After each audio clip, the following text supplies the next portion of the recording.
내 아들, 네가 괴물로 나왔으니 네가 알아서 치료해. 이 말을 끝으로 남편은 한밤중 도로 위에서 나를 차 밖으로 밀어냈고 아픈 아이는 내 품에 안겨 있었다. 시어머니는 차창 너머로 한마디 쏘아붙였다. 약값은 한 푼도 못 줘. 하지만 1시간 후 집에 돌아온 그들은 눈앞에 펼쳐진 광경에 경악을 금치 못했다. 10월의 저녁이 소리 없이 다가와 수원의 하늘을 차가운 낯빛으로 물들였다. 민지는 아이방 바닥에 앉아 손으로 턱을 채채 이제 막 돌이 지난 아들 민준이가 3개의 나무 블록으로 탑을 쌓으려는 모습에 집중하고 있었다. 민준이는 작은 코를 찡긋거리며 낑낑댔고 마침내 구조물이 균형을 잡자 손뼉을 치며 승리의 함성을 질렀다. 민지는 웃으며 아들의 부드러운 정수리에 입을 맞췄다. 우유 냄새와 뭐라 설명할 수 없는 아기 냄새가 났다. 이 순간 그녀는 세상에서 가장 행복했다. 세상은 파스텔톤 벽지로 꾸며진 이 작은 방, 바닥에 따뜻한 카펫, 그리고 그녀의 우주인 이 작은 아이로 축소되었다. 하지만 그 행복은 가을 웅덩이에 낀 살얼음처럼 위태로웠다. 아들에게서 눈을 떼는 순간 현실이 어김없이 그녀를 덮쳤다. 거실 벽 너머에서는 TV 소리가 웅웅거렸다. 남편 지훈이 퇴근했다는 신호였다. 그는 아이방에 들르지도 아들에게 입을 맞추지도 않았다. 최근 몇 달간 그는 집에 오자마자 소파에 앉아 TV 화면이나 스마트폰만 쳐다보는 일이 잦아졌다. 피곤해서 그래. 민지는 스스로를 위로했다. 자동차 영업사원으로 일하며 끊임없이 고객을 상대하고 판매 실적에 시달리니 지칠만도 했다. 그녀는 남편을 위해 수천 가지 변명을 찾아냈다. 그들 사이에 벽이 자라고 있다는 사실을 인정하기 두려웠기 때문이다. 피로와 말하지 못한 서운함, 그리고 그의 어머니로 만들어진 벽이었다. 시어머니 박 여사는 보이지 않게 늘 그들의 집에 존재했다. 하루에도 5-6번씩 전화기 너머로 그녀의 목소리가 들려왔다. 그녀의 조언은 지훈에게 법이었고 그녀의 의견은 최종 판결이었다. 민준이가 다시 기침을 했다. 벌써 2주째 아이를 괴롭히는 마른 기침이었다. 민지는 불안한 마음에 아들의 이마에 손을 얹었다. 뜨거웠다. 또 열이 올랐다. 불안감에 심장이 쿵 내려앉았다. 동네 소아과의 나이 지긋한 의사는 피곤한 눈으로 시럽을 처방하며 너무 걱정하지 말라고 했다. 어머니, 이가 나려고 해서 그래요. 그래서 면역력이 약해진 겁니다. 곧 괜찮아질 거예요. 지난번 진료 때 의사는 그렇게 말했다. 하지만 엄마의 직감은 속삭였다. 이건 그냥 이가 나는 게 아니야. 기침 소리가 예사롭지 않았다. 뭔가 깊은 곳에서 울려 나오는 듯 했고 민준이는 점점 더 축 늘어지고 칭얼거렸다. 그녀는 아들을 안고 열을 내리기 위해 부엌으로 향했다. 민준이는 그녀에게 찰싹 달라붙었고 뜨거운 숨결이 그녀의 목덜미를 데웠다. 부엌은 언제나처럼 박 여사가 완벽하게 정돈해 놓은 상태였다. 시어머니는 일주일에 3번 도와주러 왔고 그 도움은 철저한 검열로 변질되었다. 그녀는 찬장의 곡물통 위치를 바꾸고 민지의 청소 상태를 비판했으며 지훈이 좋아하는 기름진 갈비찜을 만들며 말했다. 아이고, 우리 아들. 내 마누라가 해주는 다이어트 식단만 먹더니 깡말랐구나. 민지는 재택근무로 일했다. 작은 회사 몇 곳의 소셜미디어 계정을 관리하는 SMM 매니저였다. 큰 돈을 버는 것은 아니었지만 그녀의 수입으로 주택담보대출 이자의 대부분을 내고 식료품과 생활용품 비용의 상당 부분을 감당할 수 있었다. 지훈의 월급은 자동차 할부금과 그의 용돈, 그리고 어머니에게 드리는 생활비로 나갔다. 또 기침하네. 등 뒤에서 지훈의 목소리가 들렸다. 그는 부엌 문가에 언짢은 표정으로 서 있었다. 당신 애 치료는 하고 있는 거야? 의사가 처방해준 시럽 먹이고 있어. 민지는 조용히 대답하며 해열제를 숟가락에 따랐다. 그런데 이걸로는 부족한 것 같아. 정밀 검사를 받아봐야겠어. 또 그 소리야. 지훈이 얼굴을 찌푸렸다. 무슨 정밀 검사? 돈이 썩어났어? 의사가 괜찮다고 했잖아. 당신이 의사보다 똑똑해? 나는 얘 엄마야. 뭔가 잘못됐다는 느낌이 들어. 돈 좀 들더라도 큰 병원에 가서 실력 있는 전문가에게 진찰받아보자. 큰 병원? 그가 비웃었다. 거기 진료비가 얼마인 줄 알아? 검사비는? 우리 지금 한 푼이 아쉬운 상황이야. 대출금은 저절로 갚아지는 게 아니라고. 민지는 아들에게 약을 먹이며 침묵했다. 이 대화는 며칠째 반복되고 있었다. 아이에게 추가 비용이 들어가는 제안을 할 때마다 지우는 깊은 짜증을 냈다. 그는 민준이에게 뭔가 문제가 있다는 사실을 외면하고 싶어 하는 것 같았다. 미지에 어쩌면 심각할지도 모를 문제에 직면하는 것보다 눈을 감고 모든 것을 감기 탓으로 돌리는 편이 더 쉬웠을 것이다. 엄마한테 전화 왔었어. 지훈이 화제를 돌렸다. 내일 와서 장롱 옮기는 것 좀 도와달라고 하시네. 지훈 씨, 하지만 당신 나한테 새 클라이언트 보고서 도와주기로 약속했잖아. 나 혼자서는 벅차단 말이야. 클라이언트는 기다릴 수 있지만 엄마는 아니야. 혼자 계셔서 힘드시다고. 그는 반박을 허용하지 않는 단호한 어조로 말했다. 민지는 익숙한 서러움이 목구멍까지 차오르는 것을 느꼈다. 그의 어머니는 항상 최우선이었다. 어머니의 부탁, 어머니의 필요, 어머니의 외로움. 아픈 아이와 마감이 임박한 프로젝트를 안고 있는 자신은 언제나 기다릴 수 있는 존재였다. 그녀는 민준이를 침대에 눕히고 잠들 때까지 기다렸다가 부엌으로 돌아왔다. 지훈은 이미 식탁에 앉아 어제 끓인 국으로 저녁을 먹고 있었다. 그는 스마트폰에 콜을 받고 허겁지겁 먹으며 그녀에게 눈길 한 번 주지 않았다. 민지는 맞은편에 앉았다. 지훈 씨, 우리 얘기 좀 해. 무슨 얘기? 그는 화면에서 눈을 떼지 않은 채 퉁명스럽게 물었다. 우리, 그리고 민준이에 대해서. 나 무서워. 우리가 골든타임을 놓치고 있는 것 같아서 무섭다고. 또 시작이네. 그가 마침내 짜증 섞인 눈으로 그녀를 쳐다봤다. 당신은 항상 없는 문제를 만들어내. 큰 병원 돌아다닐 생각 말고 어떻게 하면 대출 빨리 갚을지나 고민하는 게 어때? 그때 그녀의 스마트폰이 진동했다. 클라이언트에게서 온 메시지였다. 민지 씨, 텍스트 수정본은 어디 있나요? 마감이 어제였습니다. 내일 오전까지 완성되지 않으면 위약금에 대해 이야기해야 할 것 같습니다. 그녀는 남편에게 메시지를 보여주었다. 이것 봐, 나 일해야 한단 말이야. 내가 민준이 몇 시간만 좀 봐달라고 부탁했잖아. 나는 당신한테 그렇게 일 많이 받지 말라고 부탁했어. 그가 받아쳤다. 당신이 자초한 일이야. 그리고 나 피곤해. 그냥 TV나 볼래. 그는 식탁에 더러운 그릇을 남겨둔 채 일어나 거실로 가버렸다. 민지는 조용한 부엌에 홀로 남았다. 벽 너머에서는 코미디쇼의 웃음소리가 들려왔고 옆방에서는 아픈 아들이 힘겹게 숨을 쉬며 잠들어 있었다. 그녀는 창가로 다가가 밖을 내다보았다. 놀이터에서 본데 젊은 부부가 아이와 함께 놀고 있었다. 아빠가 아이를 공중으로 던져 올리자 아이는 까르르 웃음을 터뜨렸다. 민지는 지훈과 함께 아이를 얼마나 꿈꿨는지 아들이라는 사실을 알았을 때 그가 얼마나 기뻐했는지를 떠올렸다. 그 모든 것이 어디로 사라졌을까? 언제부터 그들의 가족은 한 지붕 아래 사는 두 명의 타인이 되었을까? 그녀는 지갑에서 신용카드를 꺼냈다.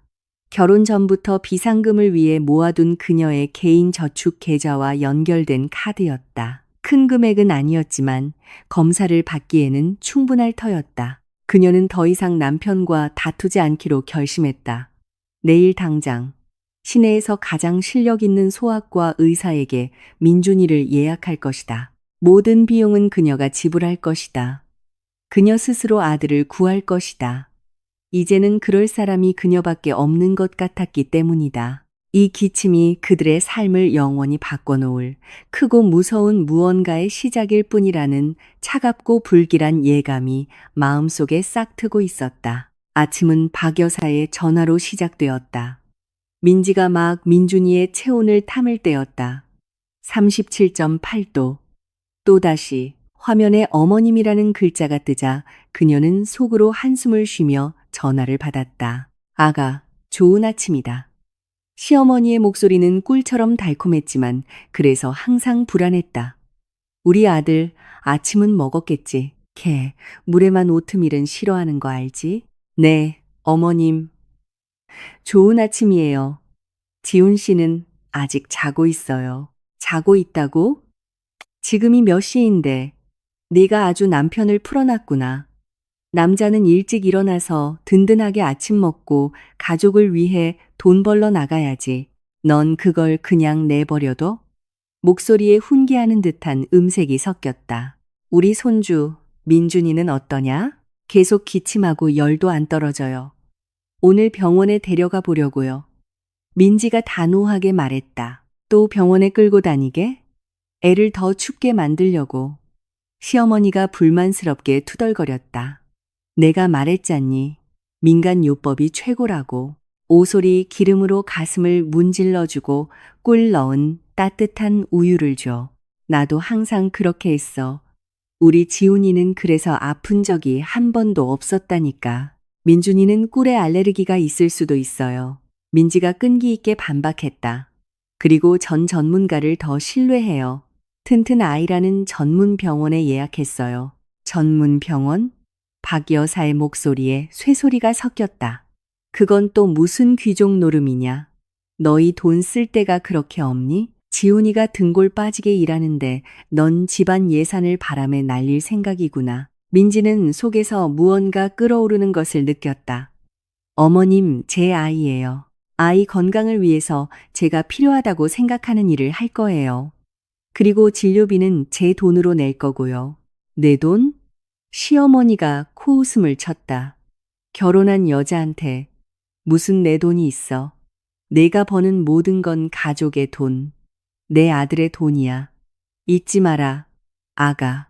그 말을 끝으로 박 여사는 전화를 끊었다. 민지는 몇 초간 꺼진 화면을 멍하니 바라보았다. 무력감과 굴욕감에 눈물이 뺨을 타고 흘렀다. 내 아들의 돈. 그녀는 하루에 10시간에서 12시간씩 일하며 프로젝트와 집안일, 육아를 병행했다. 하지만 결국 그녀가 버는 모든 것은 그녀의 것이 아니었다. 지우는 9시가 다 되어서야 일어났다. 민지가 이미 민준이를 챙기고 외취 가방을 다 쌌을 때였다. 어디 가려고? 그가 기지개를 켜며 물었다. 말했잖아. 튼튼 아이 병원에 간다고. 그가 얼굴을 찌푸렸다. 우리 얘기 끝난 거 아니었어? 비싼 병원은 안 된다고. 얘기 끝난 거 아니야.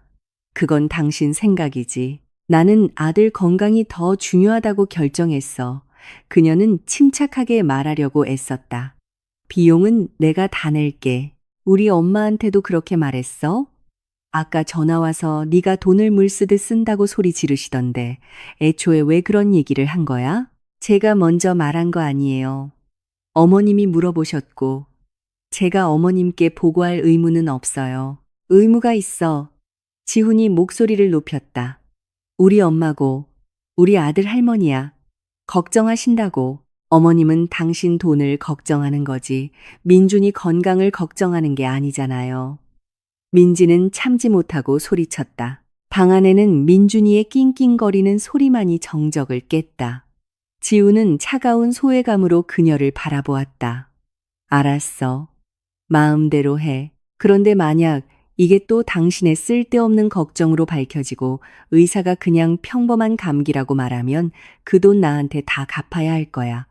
한 푼도 빠짐없이 그는 몸을 돌려 화장실로 가며 문을 세게 닫았다. 민지는 의자에 주저앉았다. 다리가 후들거렸다. 그녀는 남편을 알아보지 못했다. 그녀가 결혼했던 그 다정하고 자상한 남자는 어디로 갔을까?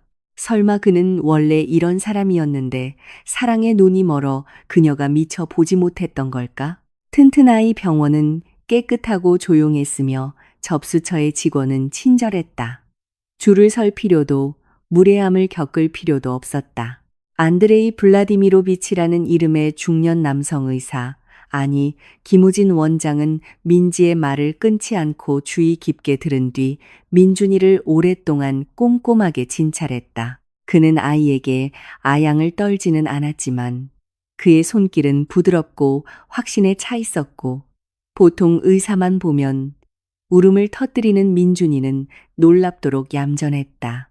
기침 소리가 마음에 걸리네요. 김 원장이 진찰을 마치고 말했다. 폐에서 잡음도 들리고요. 엑스레이를 찍고 유전적 지표를 포함한 정밀 혈액 검사를 받아보는 게 좋겠습니다. 유전적 민지의 심장이 흔는 듯했다. 뭐가 의심되시는 건가요? 아직 확실한 건 아닙니다. 하지만 증상이 일반적인 감기나 기관지염과는 달라요. 일단 검사 결과를 보고 나서 결론을 내리죠. 미리 걱정하지 마세요. 그의 말에도 불구하고 불안이 얼음집게처럼 그녀의 심장을 꽉 조였다. 그녀는 진료비와 검사비, 엑스레이 비용을 지불했다. 금액은 상당했고 그녀의 비상금 절반 가까이가 사라졌다. 병원을 나와 그녀는 택시를 잡았다. 이런 상태로 직접 운전하는 것은 위험했다. 집에서는 차가운 환대가 그녀를 기다리고 있었다. 지훈과 박 여사가 부엌에 앉아 차를 마시고 있었다. 시어머니는 그녀가 떠나자마자 온 것이 분명했다. 그래, 애한테서 무슨 죽을 병이라도 찾아냈냐? 민지가 문턱을 넘어서자마자 박 여사가 도끼 어린 미소로 물었다. 의사가 추가 검사랑 엑스레이를 권했어요. 그녀는 잠든 민준이의 옷을 벗기며 지친 목소리로 대답했다. 증상이 일반적이지 않다고요. 당연히 일반적이지 않겠지. 시어머니가 손뼉을 쳤다. 그런 비싼 병원에서는 어떻게든 돈 더 뜯어내려고 뭐든지 찾아내는 법이야. 거기서 얼마나 썼는데. 민지가 금액을 말했다. 얼마? 지훈이 경악했다. 당신 미쳤어. 무슨 그런 돈을 써. 우리 아들이 무슨 병인지 알아내기 위해서. 그녀의 목소리가 갈라졌다. 당신은 관심 없겠지만 애가 3주째 아픈데도 당신은 아무렇지도 않잖아? 아픈 게 아니라 네가 의사들한테 끌고 다니니까 아픈 거야. 박 여사가 소리쳤다. 애는 안정과 신선한 공기, 그리고 제대로 된 음식이 필요한 거지 엑스레이 같은 게 필요한 게 아니라고. 민지는 말없이 아들을 아이방으로 데려가 침대에 눕히고 옆에 앉아 두 손으로 얼굴을 감쌌다. 그녀는 완전히 혼자가 된 기분이었다. 가장 가깝다고 생각했던 두 사람이 그녀를 지지하기는커녕 적처럼 굴고 있었다. 그들은 그녀를 비난하고 제 아들과 손자의 건강에 들어가는 돈을 아까워했다. 왜? 어째서? 그녀는 답을 찾을 수 없었다. 저녁에 박 여사가 돌아가고 지훈이 다시 TV 앞에 자리를 잡았을 때 민지는 노트북을 켰다. 그녀는 정신을 다른 곳으로 돌리고 이제는 엄청나게 필요해질 것이 분명한 돈을 벌기 위해 일해야 했다. 검사 결과는 3일 후에 이메일로 보내준다고 했다. 그 3일은 그녀의 인생에서 가장 길고 고통스러운 시간이 될 것 같았다. 그녀는 업무 파일을 열었지만 글자들이 눈앞에서 흐릿하게 번졌다. 머릿속에서는 유전적 지표라는 말만 맴돌았다. 이게 무슨 뜻일까? 그녀는 검색 엔진을 열고 떨리는 손가락으로 민준이의 증상을 입력했다. 장기적인 기침, 미열, 식욕 부진. 인터넷은 하나같이 끔찍한 수십 개의 가능한 진단명을 쏟아냈다. 그녀는 의학 논문과 엄마들의 온라인 커뮤니티 글을 읽었고 시간이 지날수록 공포는 커져만 갔다. 인터넷으로 자가 진단을 내리면 안 된다는 것을 알았지만 멈출 수가 없었다. 그녀는 찾고 읽고 비교했다. 그중 한 링크는 희귀 유전 질환에 대한 기사로 이어졌다. 증상이 거의 완벽하게 일치했고 고가의 평생 치료라는 단어가 글 전체를 붉은 줄처럼 가로지르고 있었다. 민지는 노트북을 덮었다. 아니야, 이건 사실일 리 없어. 그냥 우연의 일치일 뿐이야. 우리 민준이는 건강해. 그냥 감기가 조금 오래 가는 것뿐이야. 하지만 마음 깊은 곳에서 차가운 목소리가 속삭였다. 그것은 자기 기만이며 앞으로 그녀에게는 싸움이 기다리고 있다고, 아들의 생명을 건 싸움, 그리고 그 싸움은 아마도 온전히 혼자서 치러야 할 것이라고. 기다림의 3일은 끝없는 고문과 같았다. 민지는 민준이의 숨소리 하나하나에 귀를 기울이며 거의 잠을 이루지 못했다. 그녀는 희망과 두려움 속에서 병원으로부터 온 메일이 있는지 확인하며 계속해서 이메일 페이지를 새로 고침했다. 지우는 의도적으로 거리를 두는 듯한 태도를 보였다. 그는 일찍 출근해서 늦게 돌아왔고 주말 내내 어머니를 돕는데 시간을 보냈다. 아들의 상태를 묻지도 결과가 언제 나오는지 궁금해하지도 않았다. 그는 마치 이 문제를 자신의 삶에서 완전히 지워버린 듯 민지를 그녀의 불안 속에 홀로 내버려 두었다. 박 여사는 매일 전화했지만 지지를 위해서가 아니라 또 다른 비난을 퍼붓기 위해서였다. 그래, 내 분석 결과는 아직 안 나왔니? 그녀는 빈정거리며 물었다. 아마 거기서 너무 무서운 병을 찾느라 길을 잃었나 보구나. 내가 말했지. 오솔이 기름을 발랐으면 벌써 다 나았을 거라고. 민지는 더 이상 다투지 않고 조용히 듣기만 했다. 그럴 힘이 남아있지 않았다. 그녀의 모든 에너지는 민준이를 돌보고 미룰 수 없는 일을 하는데 소진되고 있었다. 클라이언트는 이전보다 훨씬 더 방대하고 복잡한 새로운 과제를 보내왔고, 만약 그녀가 해내지 못하면 다른 사람을 찾을 것이라고 암시했다. 민지는 이 프로젝트를 이룰 수 없다는 것을 알았다.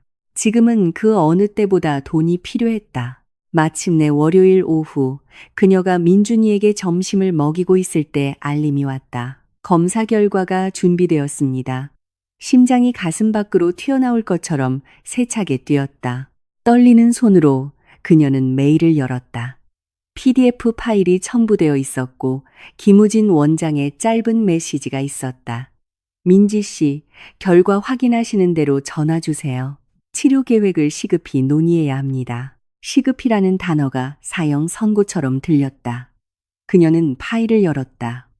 수십 페이지에 걸친 표와 그래프, 그리고 알 수 없는 의학 용어들이 가득했다. 그녀는 페이지를 넘기다가 마지막 결론 부분에서 멈췄다. 진단명은 흑백으로 명확하게 적혀 있었다. 희귀 유전 질환. 그녀가 인터넷에서 읽었던 바로 그 병이었다. 낭포성 섬유증. 복합형. 민지를 둘러싼 세상이 흔들리며 이 두 단어로 축소되었다. 그녀는 화면을 응시하며 눈을 믿을 수 없었다. 이럴 리 없어. 이건 실수야. 그녀의 아들, 그녀의 작고 밝은 아이가. 민준이는 그녀의 상태를 알아차렸는지 칭얼거리며 소매를 잡아당겼다. 민지는 정신을 차리고 아들을 바라보았다. 뜨거운 눈물이 뺨을 타고 흐르는 것을 느꼈다. 그녀는 아들을 번쩍 들어 품에 꼭 껴안고 아기의 냄새를 들이마시며 뺨과 머리카락에 입을 맞췄다. 아니, 그녀는 포기하지 않을 것이다. 싸울 것이다. 가능한 모든 것, 불가능한 것까지도 해낼 것이다. 마음을 다잡고 그녀는 김우진 원장에게 전화를 걸었다. 네, 민지 씨. 전화 기다리고 있었습니다. 그의 목소리는 침착하고 사무적이었다. 지금 심정이 어떠실지 이해합니다만 당황하시면 안 됩니다. 심각한 병이지만 함께 살아갈 수 있습니다. 현대의학은 정상적인 삶의 질을 유지할 수 있게 해줍니다. 가장 중요한 것은 모든 권장 사항을 엄격히 지키고 치료를 중단하지 않는 것입니다. 저희가 뭘 해야 하죠? 그녀 자신의 목소리가 낯설고 쉰 것처럼 들렸다. 제가 상세한 계획을 짜두었습니다. 매일 해야 하는 흡입치료, 식사 때마다 효소제 복용, 특별 식단, 물리치료, 그리고 가장 중요한 고가의 항생제와 점액용 해제가 필요합니다. 제가 처방전을 써드렸습니다. 즉시 시작해야 합니다. 그녀는 그의 말을 들었고 그가 부르는 숫자들은 매달 지출해야 할 천문학적인 금액으로 합쳐졌다. 그녀의 월급보다 몇 배나 많은 액수였다. 매우 비싸다는 것을 압니다. 의사가 그녀의 생각을 읽은 듯 말했다. 장에 등록을 하고 정부로부터 일부 약품을 무료로 지원받기 위해 절차를 밟으셔야 할 겁니다. 하지만 시간이 걸릴 거예요. 처음 몇 달은 스스로 감당하셔야 합니다. 그녀는 그에게 감사 인사를 하고 전화를 끊었다. 몇 분 동안 그녀는 재앙의 규모를 파악하려 했으며 꼼짝 않고 앉아 있었다. 이것은 단순한 병이 아니었다. 약 복용 시간, 흡입 치료, 각종 절차에 종속된 새로운 삶의 방식이었다. 막대한 재정적 투자가 필요한 삶이었다. 저녁에 지훈이 돌아왔을 때 그녀는 부엌에서 그를 기다리고 있었다. 식탁 위에는 출력된 검사 결과지와 의사 소견서가 놓여 있었다. 그녀는 강해져야 한다고 결심했다. 지금이야말로 그들이 함께 한 팀이 되어야 할 때였다. 우리 얘기 좀 해야 해. 그가 들어서자 그녀가 말했다. 무슨 일인데? 그는 열쇠를 탁자 위에 던지고 부엌으로 들어왔다. 식탁 위의 서류들을 보고는 얼굴을 찌푸렸다. 그 검사 결과야? 응. 진단이 확정됐어. 그녀가 그에게 소견서를 건넸다. 그는 서류를 받아들고 훑어보았다. 그의 얼굴이 변하기 시작했다. 의아함은 불신으로 그리고 분노와 비슷한 무언가로 바뀌었다. 낭포. 뭐라고? 이게 무슨 말도 안 되는 소리야? 무슨 유전 질환? 말도 안 되는 소리 아니야, 지훈 씨. 사실이야. 의사랑 통화했어. 우리 당장 치료 시작해야 해. 치료? 그가 서류를 식탁에 내던졌다. 이 약들이 얼마나 비싼지 봤어? 우리가 그 돈을 어디서 구해? 우린 해낼 수 있어. 그녀가 그의 손을 잡으려 했지만 그는 뿌리쳤다. 차를 팔자. 내가 일을 더 많이 받을게. 차를 팔자고. 그가 그녀를 미친 사람 보듯 쳐다봤다. 내 차를? 당신 제정신이야. 나 그걸로 출퇴근한단 말이야. 아들 목숨이 더 중요하잖아. 아들 핑계 대지 마. 그가 갑자기 소리쳤다. 이거 다 당신 때문이야. 당신 유전자 문제라고. 우리 집안은 다 건강해. 우리 엄마 말이 맞았어. 당신이 우리 집에 병균을 끌고 들어온 거야. 민지는 마치 한 대 얻어맞은 것처럼 뒤로 물러섰다. 그의 말은 어떤 진단보다도 끔찍했다. 그 말은 그녀의 숨통을 조이고 지지에 대한 마지막 희망마저 앗아갔다. 당신 지금 무슨 말을 하는 거야? 그녀가 속삭였다. 우리 둘의 아이잖아. 내 때문에 아픈 거라고. 지우는 멈추지 않았다. 그의 얼굴은 분노로 일그러졌다. 나는 내 실수에 돈을 낼 생각이 없어.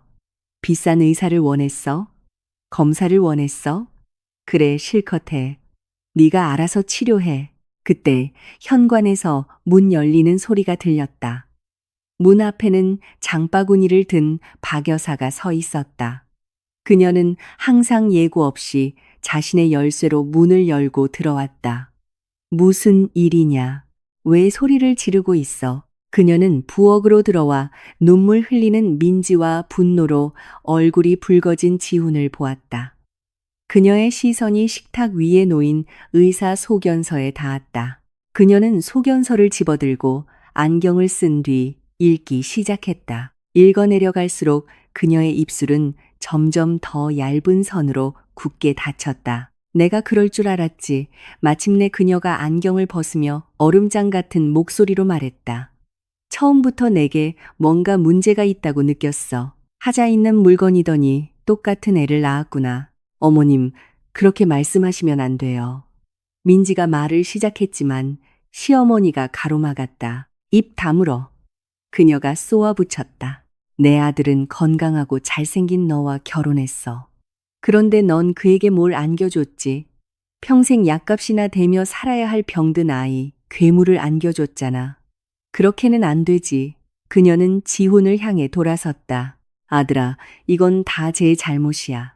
자기가 알아서 해결하라고 해. 우리는 여기에 한 푼도 보태주지 않을 거다. 내 말 듣고 있니? 단 한 푼도. 잠깐 망설이는 듯 했던 지훈은 어머니의 말을 듣고 다시 확신을 얻었다. 그는 고개를 끄덕였다. 네, 엄마. 엄마 말이 맞아요. 이건 저 여자 문제예요. 민지는 이 두 사람, 자신의 남편과 그의 어머니를 바라보며 이것이 끝이라는 것을 깨달았다. 단순히 결혼 생활의 끝이 아니라 그녀 자신의 영혼 속 무언가 중요한 것의 끝이었다. 환상은 무너져 내렸고 그 자리에는 불타버린 황무지만이 남았다. 그녀는 혼자가 되었다.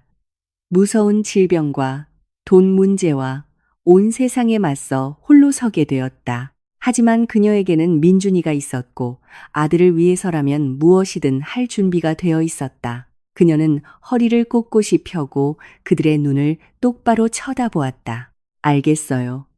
그녀는 조용하지만 단호하게 말했다. 다 이해했어요. 제가 알아서 치료할게요. 당신들은 그냥 나가주세요. 민지의 말은 숨막히는 정적이 감도는 부엌에 울려 퍼졌다. 박 여사와 지우는 서로를 쳐다보았다. 분명 이런 침착하고 단호한 반응을 예상하지 못했던 듯 했다. 아마 그들은 눈물, 히스테리, 도움을 구걸하는 애원, 즉 자신들의 권위를 확인시켜줄 그 어떤 반응이라도 기대했을 것이다. 하지만 대신 그들 앞에는 눈물 한 방울 없이 강철 같은 눈빛을 한 여자가 서 있었다. 나가라니. 그게 무슨 뜻이냐? 박 여사가 먼저 정신을 차리고 진심으로 분노한 목소리로 말했다. 내가 감히 우리를 우리 집에서 쫓아내는 거야? 이건 내 아들 집이야. 이 집은 주택담보대출로 산 거고 그 대출금의 대부분은 제가 내고 있어요. 민지가 차분한 어조로 대답했다. 하지만 지금 그 얘기를 하자는 게 아니에요. 저와 제 아들을 그냥 내버려 달라고 부탁하는 거예요. 저는 치료에 대해 생각해야지 이런 무의미한 논쟁에 힘을 낭비할 시간이 없어요. 아, 논쟁이 무의미하시겠다. 시어머니가 발끈했다. 그럼 우리는 네가 있지도 않은 병을 핑계로 집안 돈을 바람에 날려버리는 걸 잠자코 보고만 있으란 말이냐? 있지도 않은 병이 아니에요. 민지가 의사 소견서를 가리켰다. 여기 다 쓰여 있어요.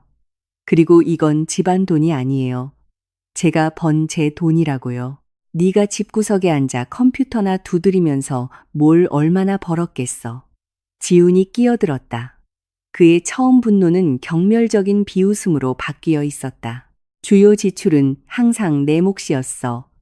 자동차, 기름값, 큰 가구들, 당신 어머니를 위한 큰 가구들이었죠. 민지가 정정했다. 새 냉장고, TV, 작년에 보내드린 온천 여행, 그걸 가족 지출이라고 부르나요? 제가 매달 대출금의 70%를 내고 공과금을 내고 식료품을 사는 건 당신 생각엔 사소한 건가요? 지훈이 얼굴을 찌푸렸다. 그는 대화가 구체적인 숫자로 흐르는 것을 싫어했다. 그의 세계관 속에서 그는 가장이었고 민지는 집에 작지만 편리한 금액을 보태는 좋은 부속품일 뿐이었다. 내 아들 돈을 함부로 세지 마라. 박 여사가 다시 끼어들었다. 그는 남자고 가장이야. 자기가 번 돈을 자기가 원하는 대로 쓸 권리가 있어. 내 의무는 집안을 아늑하게 만들고 건강한 아이를 낳는 것이었는데 보다시피 넌 그 의무를 다하지 못했지. 마지막 문장은 뺨을 때리는 것 같았다. 민지는 눈물이 핑 도는 것을 느꼈지만 힘겹게 참아냈다. 그들에게 약한 모습을 보여서는 안 되었다. 지금은 아니었다. 제가 제 의무를 다하지 못했다면 그녀는 깊은 숨을 들이마셨다. 저도 당신들을 그 의무에서 해방시켜 드릴게요. 저는 당신들에게 돈도 도움도 구하지 않아요. 단 한 가지만 부탁할게요. 저를 방해하지 마세요. 방해할 생각도 없었어. 지훈이 코웃음을 쳤다. 그렇게 잘났으니 어디 한번 해봐. 얼마나 버티나 보자고. 하지만 명심해. 내 돈은 한 푼도 못 줘. 내 비상금은 별도 계좌에 있고 그건 쓸데없는 약에 낭비하기 위해서가 아니라 평범한 삶을 위해 모아둔 돈이야. 쓸데없는 약이 아니라 생명 유지의 필수적인 치료제예요. 민지는 참지 못했다. 그건 내 생각이지. 그가 잘라 말했다. 내 생각은 뭔지 알아? 넌 그냥 순진한 엄마들 등쳐먹는 사기꾼 의사들한테 걸려든 것뿐이야. 그녀는 논쟁이 무의미하다는 것을 깨달았다. 그들은 서로 다른 현실에 살고 있었다. 그녀의 현실에는 즉각적인 도움이 필요한 아픈 아이가 있었다. 그들의 현실에는 탐욕스럽고 어리석은 며느리가 그들의 완벽한 가정의 문제를 일으키고 이제 남의 돈으로 그 문제를 해결하려는 모습이 있었다. 알겠어요. 그녀는 지독한 피로감을 느끼며 반복했다. 무슨 말인지 알아들었어요. 이제 제발 가주세요. 박 여사는 입술을 굳게 다물었지만 민지의 눈에 서린 결심을 보고 더 이상의 공격은 무의미하다는 것을 깨달았다. 가자. 아들아. 그녀가 지훈의 팔을 잡으며 말했다. 이 영웅적인 어머니가 세상을 구하는 걸 방해하지 말자. 얼마나 대단한지 한번 보여주시라지. 나중에 돈 떨어졌다고 울면서 찾아오지만 문이 그들 뒤로 세차게 닫혔다. 민지는 의자에 주저앉아 잠시 동안의 나약함을 자신에게 허락했다. 눈물이 하염없이 흘렀고 공허함과 두려움이 뒤섞였다. 그녀는 혼자였다. 완전히 혼자였다. 하지만 그때 그녀는 민준이의 조용한 숨소리가 들려오는 방 쪽을 바라보았다. 그리고 깨달았다. 그녀는 혼자가 아니었다. 그녀에게는 아들이 있었고 그것이 가장 중요했다. 가장 먼저 그녀는 어머니 김선자 여사에게 전화를 걸었다. 어머니는 수원에서 300km 떨어진 작은 마을에 살며 지역 학교에서 교사로 일하고 있었다. 민지는 어머니를 걱정시키고 싶지 않았지만 지금은 그 어느 때보다 지지가 필요했다. 엄마! 그녀는 말을 시작하자마자 목이 메었다. 민지야, 내 딸. 무슨 일이니? 김 여사가 걱정스럽게 물었다. 민지는 눈물을 삼키며 모든 것을 털어놓았다. 민준이의 진단, 남편과 시어머니의 반응, 그리고 그녀가 혼자 남게 된 사실까지 어머니는 조용히 듣고 있었고 그 침묵 속에는 너무나 큰 고통과 공감이 담겨 있어 민지는 조금 마음이 놓였다. 힘내라, 내 새끼. 마침내 김 여사가 말했다. 그 결혼이 좋은 결말을 맺지 못할 거라 생각했어. 지훈이는 항상 마마보이였지. 내가 내일 당장 무급 휴가를 내고 너한테 갈게. 아니야, 엄마. 엄마는 일도 있고 할 일도 있잖아. 나 혼자 할 수 있어. 나랑 싸우지 마. 엄마가 단호하게 말했다. 둘이 함께하면 더 쉬울 거야. 내가 민준이를 돌봐줄 테니 너는 마음 편히 일하렴. 그리고 돈 걱정은 내가 모아둔 돈이 조금 있어. 많지는 않지만 당분간은 충분할 거야. 내일 아침에 내 계좌로 보내줄게. 어머니와의 통화 후 마음이 따뜻해졌다. 그녀는 혼자가 아니었다. 언제나 그녀 편인 엄마가 있었다. 이것이 힘이 되었다. 민지는 눈물을 닦고 찬물로 세수한 뒤 행동 계획을 세우기 시작했다. 첫째, 돈. 그녀는 인터넷 뱅킹을 열어 계좌 잔고를 확인했다. 몇 년간 모아온 개인 비상금과 최근 프로젝트에서 남은 돈을 합쳤다. 금액은 꽤 됐지만 약값을 생각하면 기껏해야 2, 3개월 버틸 수 있을 터였다. 시급히 추가 수입원을 찾아야 했다. 둘째, 약. 그녀는 인터넷에서 필요한 약품을 주문할 수 있는 약국 주소를 찾아 첫 주문을 했다. 셋째, 서류 작업, 장애 등록, 정부 지원 프로그램, 각종 혜택, 공무원들의 사무실을 전전하는 길고 고통스러운 과정이 되겠지만 반드시 거쳐야 할 길이었다. 그녀는 밤늦게까지 법률적인 세부 사항을 파악하고 같은 병을 앓는 아이를 둔 부모들의 온라인 커뮤니티 글을 읽으며 목록과 일정을 작성했다. 잠자리에 들었을 때 창밖은 이미 동이 트고 있었다. 지우는 돌아오지 않았다. 아마 어머니 집에서 잤을 것이다. 그리고 민지는 처음으로 그가 어디서 누구와 있든 전혀 상관없다고 느꼈다. 그녀는 오직 한 가지 생각만을 하며 잠이 들었다. 민준이를 위해 강해져야 한다고. 다음 며칠은 정신없는 마라톤 같았다. 어머니가 도착했고 그녀의 도움은 값을 매길 수 없을 만큼 소중했다. 김 여사가 민준이를 돌보고 민지가 동영상 강의를 보며 가르쳐준 대로 흡입 치료와 특별 마사지를 해주는 동안 민지는 일에 몰두했다. 그녀는 2개의 프로젝트를 더 맡았고 하루에 4, 5시간밖에 자지 않았지만 불평하지 않았다. 무엇을 위해 노력하는지 알고 있었기 때문이다. 지훈은 3일 후에 나타났다. 그는 아무 일도 없었다는 듯이 식료품 봉지를 들고 아파트에 들어섰다. 부엌에 있는 장모를 보고 그는 눈에 띄게 긴장했다. 안녕하세요, 장모님. 어쩐 일이세요? 딸하고 손주 도우러 왔네. 장모가 요리에서 눈을 떼지 않은 채 퉁명스럽게 대답했다. 지우는 방으로 들어갔다. 민지는 노트북 앞에서 집중해서 타자를 치고 있었다. 내가 생각해 봤는데 그가 머뭇거리며 말을 시작했다. 아무래도 내가 좀 심했던 것 같아. 우리 다시 잘해보자. 정확히 뭘 잘해보고 싶다는 건데? 민지가 돌아보지 않고 물었다. 우리 산말이야. 엄마랑 얘기해 볼게. 더 이상 간섭하지 않으시도록 약값도 조금 보태줄게. 조금? 그녀가 마침내 그를 향해 돌아섰다. 그녀의 눈에는 차가운 분노가 서려 있었다. 당신 아들에게는 당신 월급 전체보다 더 많은 치료비가 필요해. 그런데 당신은 조금이라고? 나한테 그런 돈 없어. 그가 거의 소리치듯 말했다. 전부 다 줄 수는 없잖아. 나도 먹고 살아야지. 바로 그거야. 민지가 고개를 끄덕였다. 당신은 당신 인생 살아. 우리 민준이랑 나는 어떻게든 당신 없이 잘 살아볼게.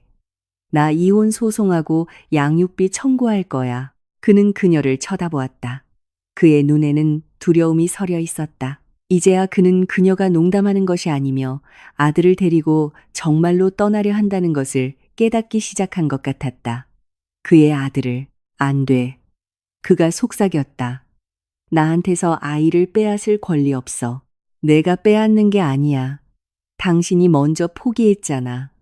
그날 밤 아들을 괴물이라고 부르고 나더러 알아서 치료하라고 했을 때 그녀는 다시 모니터로 시선을 돌려 대화가 끝났음을 분명히 했다. 지우는 잠시 더 서 있다가 조용히 방을 나갔다. 민지는 그가 부엌에서 어머니와 무언가 다투는 소리를 들었고 이내 현관문이 닫히는 소리가 들렸다.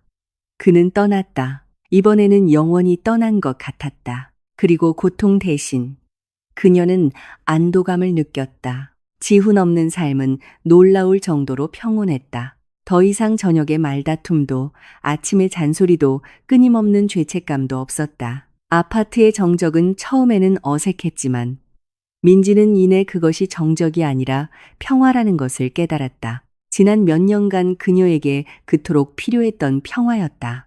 김선자 여사는 민준이와 집안일을 도맡아 민지가 일과 관공서 방문에 집중할 시간을 벌어주었다. 장애 등록 절차는 그야말로 시련이었다. 끝없는 줄, 무관심한 공무원들의 얼굴, 모으고 서명하고 공증받아야 할 서류 더미. 매일 민지는 이런 외출에서 레몬처럼 짜인 채 돌아왔지만 포기하지 않았다. 아들에게 정부 지원을 받게 해주기 위해 이 과정이 필수적이라는 것을 알고 있었기 때문이다. 일 또한 전적인 헌신을 요구했다. 가구 전문점 체인 사장인 새 클라이언트는 까다롭고 꼼꼼한 사람이었다. 그는 끊임없이 수정본을 보내고 매일 보고를 요구했으며 밤 11시에 전화해서 웹사이트 버튼 색깔에 대해 논의하기도 했다. 민지는 그가 보수를 후하게 지불했기 때문에 그의 모든 변덕을 끈기 있게 받아들였다. 벌어들인 돈 한 푼 한 푼이 민준이의 치료비를 위한 공동기금으로 들어갔다. 약, 흡입기, 특수, 분유, 이 모든 것이 막대한 돈을 요구했다. 그녀의 저축은 눈에 띄게 줄어들고 있었다. 지우는 더 이상 나타나지 않았지만 박 여사는 꼬박꼬박 전화를 걸었다. 민지가 이혼 소송을 제기한 후 시어머니의 어조는 공격적인 것에서 애처로운 것으로 바뀌었다. 아가, 왜 그러니? 그녀는 우는 목소리로 말했다. 가정을 이렇게 깨뜨리면 어떡해? 우리 지훈이가 너무 힘들어해. 아주 뼛속해지고 말랐다니까. 걔는 너랑 손주를 사랑하잖아. 사랑했다면 가장 힘든 순간에 우리를 버리지 않았겠죠. 민지가 냉정하게 대답했다. 다 내 잘못이야. 시어머니가 참회하기 시작했다. 내가 걔를 부추겼어. 어리석었지. 생각이 짧았어. 이 늙은 바보를 용서해다오. 제발 이혼만은 하지 마. 너 없으면 걔는 망가질 거야. 민지는 한마디도 믿지 않고 조용히 이 연극을 들었다. 그녀는 이런 조종에 넘어갈 만큼 시어머니를 잘 알고 있었다. 박 여사는 아들이 망가질 것을 두려워하는 것이 아니라 아들이 양육비를 지불해야 할 것을 두려워하고 있었다. 그녀가 마지막 남은 돈으로 고용한 변호사는 법적으로 아픈 아이의 부양을 위해 기본 급여의 25%뿐만 아니라 치료를 위한 추가 비용까지 청구할 수 있다고 설명했다. 지훈과 그의 어머니에게 이것은 심각한 재정적 타격이 될 터였다. 어느 날 저녁, 또 한 번의 지친 관공서 방문을 마치고 돌아온 민지는 어머니가 울고 있는 것을 발견했다. 엄마, 무슨 일이야? 그녀가 걱정스럽게 물었다. 내 전시아버지 될 뻔한 사람이 전화했었어. 김선자 여사가 손수건으로 눈물을 닦았다. 협박하더구나. 네가 이혼 소송이랑 양육비 청구를 취하하지 않으면 자기가 교육청에 아는 사람을 동원해서 날 학교에서 해고되게 만들겠다고. 뭐라고요? 민지는 온몸이 차가워졌다. 설마 그럴 리가. 그럴 사람이야. 엄마가 한숨을 쉬었다. 너도 알잖아. 복수심 강하고 비열한 사람인 거. 벌써 교장 선생님한테 전화해서 나에 대해 묻는 전화가 왔었다고 하더구나. 민지는 무력한 분노로 속이 끓어오르는 것을 느꼈다. 그들은 어떤 수단과 방법도 가리지 않았다. 흠잡을 데 없는 평판을 가진 나이든 교사인 그녀의 어머니를 협박하는 것은 선을 넘은 것이었다. 그녀는 스마트폰을 집어들고 지훈의 번호를 눌렀다. 그는 한참 동안 받지 않다가 마침내 전화를 받았을 때 목소리는 잠에 취해 있었다. 당신 제정신이야? 민지는 침착함을 유지하려던 결심을 잊고 소리쳤다. 우리 엄마를 협박해? 엄마한테 무슨 일이라도 생기거나 해고라도 당하면 내가 당신 가만 안 둘 거야. 알았어. 왜 소리를 지르고 그래? 그가 나른하게 대답했다. 아무도 협박 안 했어. 엄마가 그냥 전화해서 얘기 좀 한 것뿐이야. 우리 가족을 걱정해서 그러신 거지. 그걸 가족이라고 부르지 마. 그녀의 목소리가 분노로 떨렸다. 당신 엄마한테 전해. 우리 엄마 건드리지 말라고. 그렇지 않으면 협박과 위협으로 경찰에 신고할 테니까. 그녀는 전화를 끊고 힘없이 의자에 주저앉았다. 사방에서 오는 압박은 견디기 힘들었다. 일, 아픈 아이, 소송, 그리고 이제는 어머니에 대한 협박까지. 때때로 그녀는 더 이상 버틸 수 없을 것 같았다. 모든 것을 포기하고 구석에 틀어박혀 울고 싶었다. 하지만 침대에서 아구 소리를 내는 민준이를 보면 자신에게 약해질 권리가 없다는 것을 깨달았다. 다음 날 변호사에게서 전화가 왔다. 민지 씨, 좋지 않은 소식이 있습니다. 상대방이 반소를 제기했습니다. 아이의 거주지를 자신으로 지정해달라고 요구하고 있습니다. 뭐라고요? 그녀는 자신의 귀를 의심했다. 하지만 그는 아이를 포기했잖아요. 소장에서는 민지 씨가 아들과의 만남을 방해하고 부모의 의무를 제대로 이행하지 않으며 돈을 엉뚱한 곳에 쓴다고 주장하고 있습니다. 자신의 소득이 민지 씨보다 훨씬 높다는 증명서와 직장에서의 추천서도 첨부했고요. 하지만 그건 다 거짓말이에요. 민지가 외쳤다. 이해합니다만 우리는 법정에서 그것을 증명해야 합니다. 증인, 서류, 약값 영수증이 필요할 겁니다. 이로 인해 사건이 복잡해지고 과정이 길어질 수 있습니다. 민지는 그의 말을 들으며 발밑에 땅이 꺼지는 것을 느꼈다. 그녀에게서 민준이를 빼앗아가려고?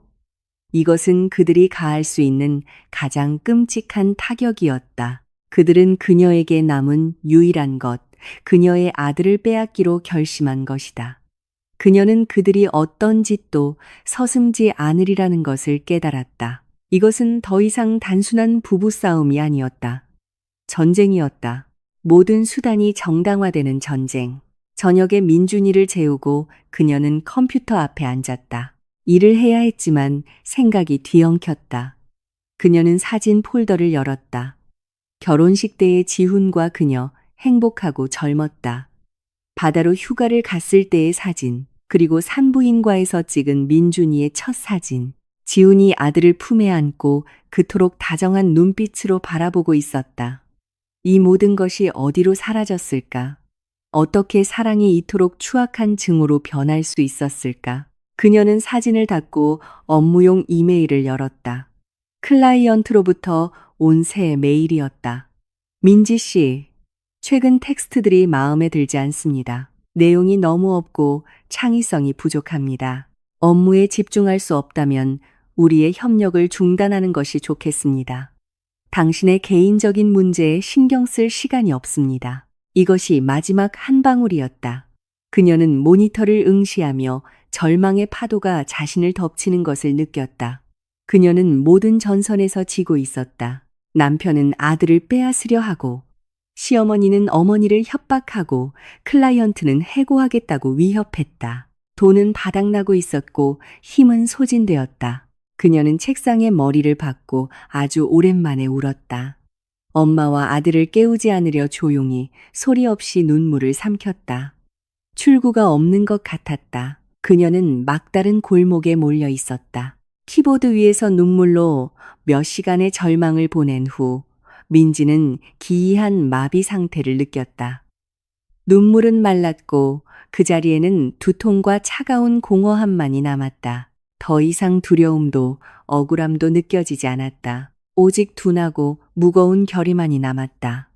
그들이 전쟁을 원한다면 기꺼이 응해주리라. 그녀는 그들이 자신을 무너뜨리고 아들을 빼앗아가는 것을 용납하지 않을 것이다. 그녀는 일어나 세수를 하고 진한 커피를 끓였다. 밤은 길어질 터였다. 가장 먼저 클라이언트에게 답장을 썼다. 변명하거나 용서를 구하지 않았다. 침착하고 사무적으로 두 가지 선택지를 제시했다. 지금 당장 계약을 해지하고 지난달 성금을 돌려주거나 아니면 모든 텍스트를 수정하고 새로운 컨셉을 제시할 3일의 시간을 달라는 것이었다. 그녀는 그의 불만을 이해하지만 자신의 작업 품질이 이전의 높은 수준으로 돌아올 것이라고 확신한다고 덧붙였다. 답장은 거의 즉시 왔다. 좋습니다. 3일들이죠. 민지는 안도의 한숨을 내쉬었다. 작은 유예 기간을 얻었다. 그런 다음 그녀는 모든 재무보고서, 은행 거래 내역, 영수증을 열었다.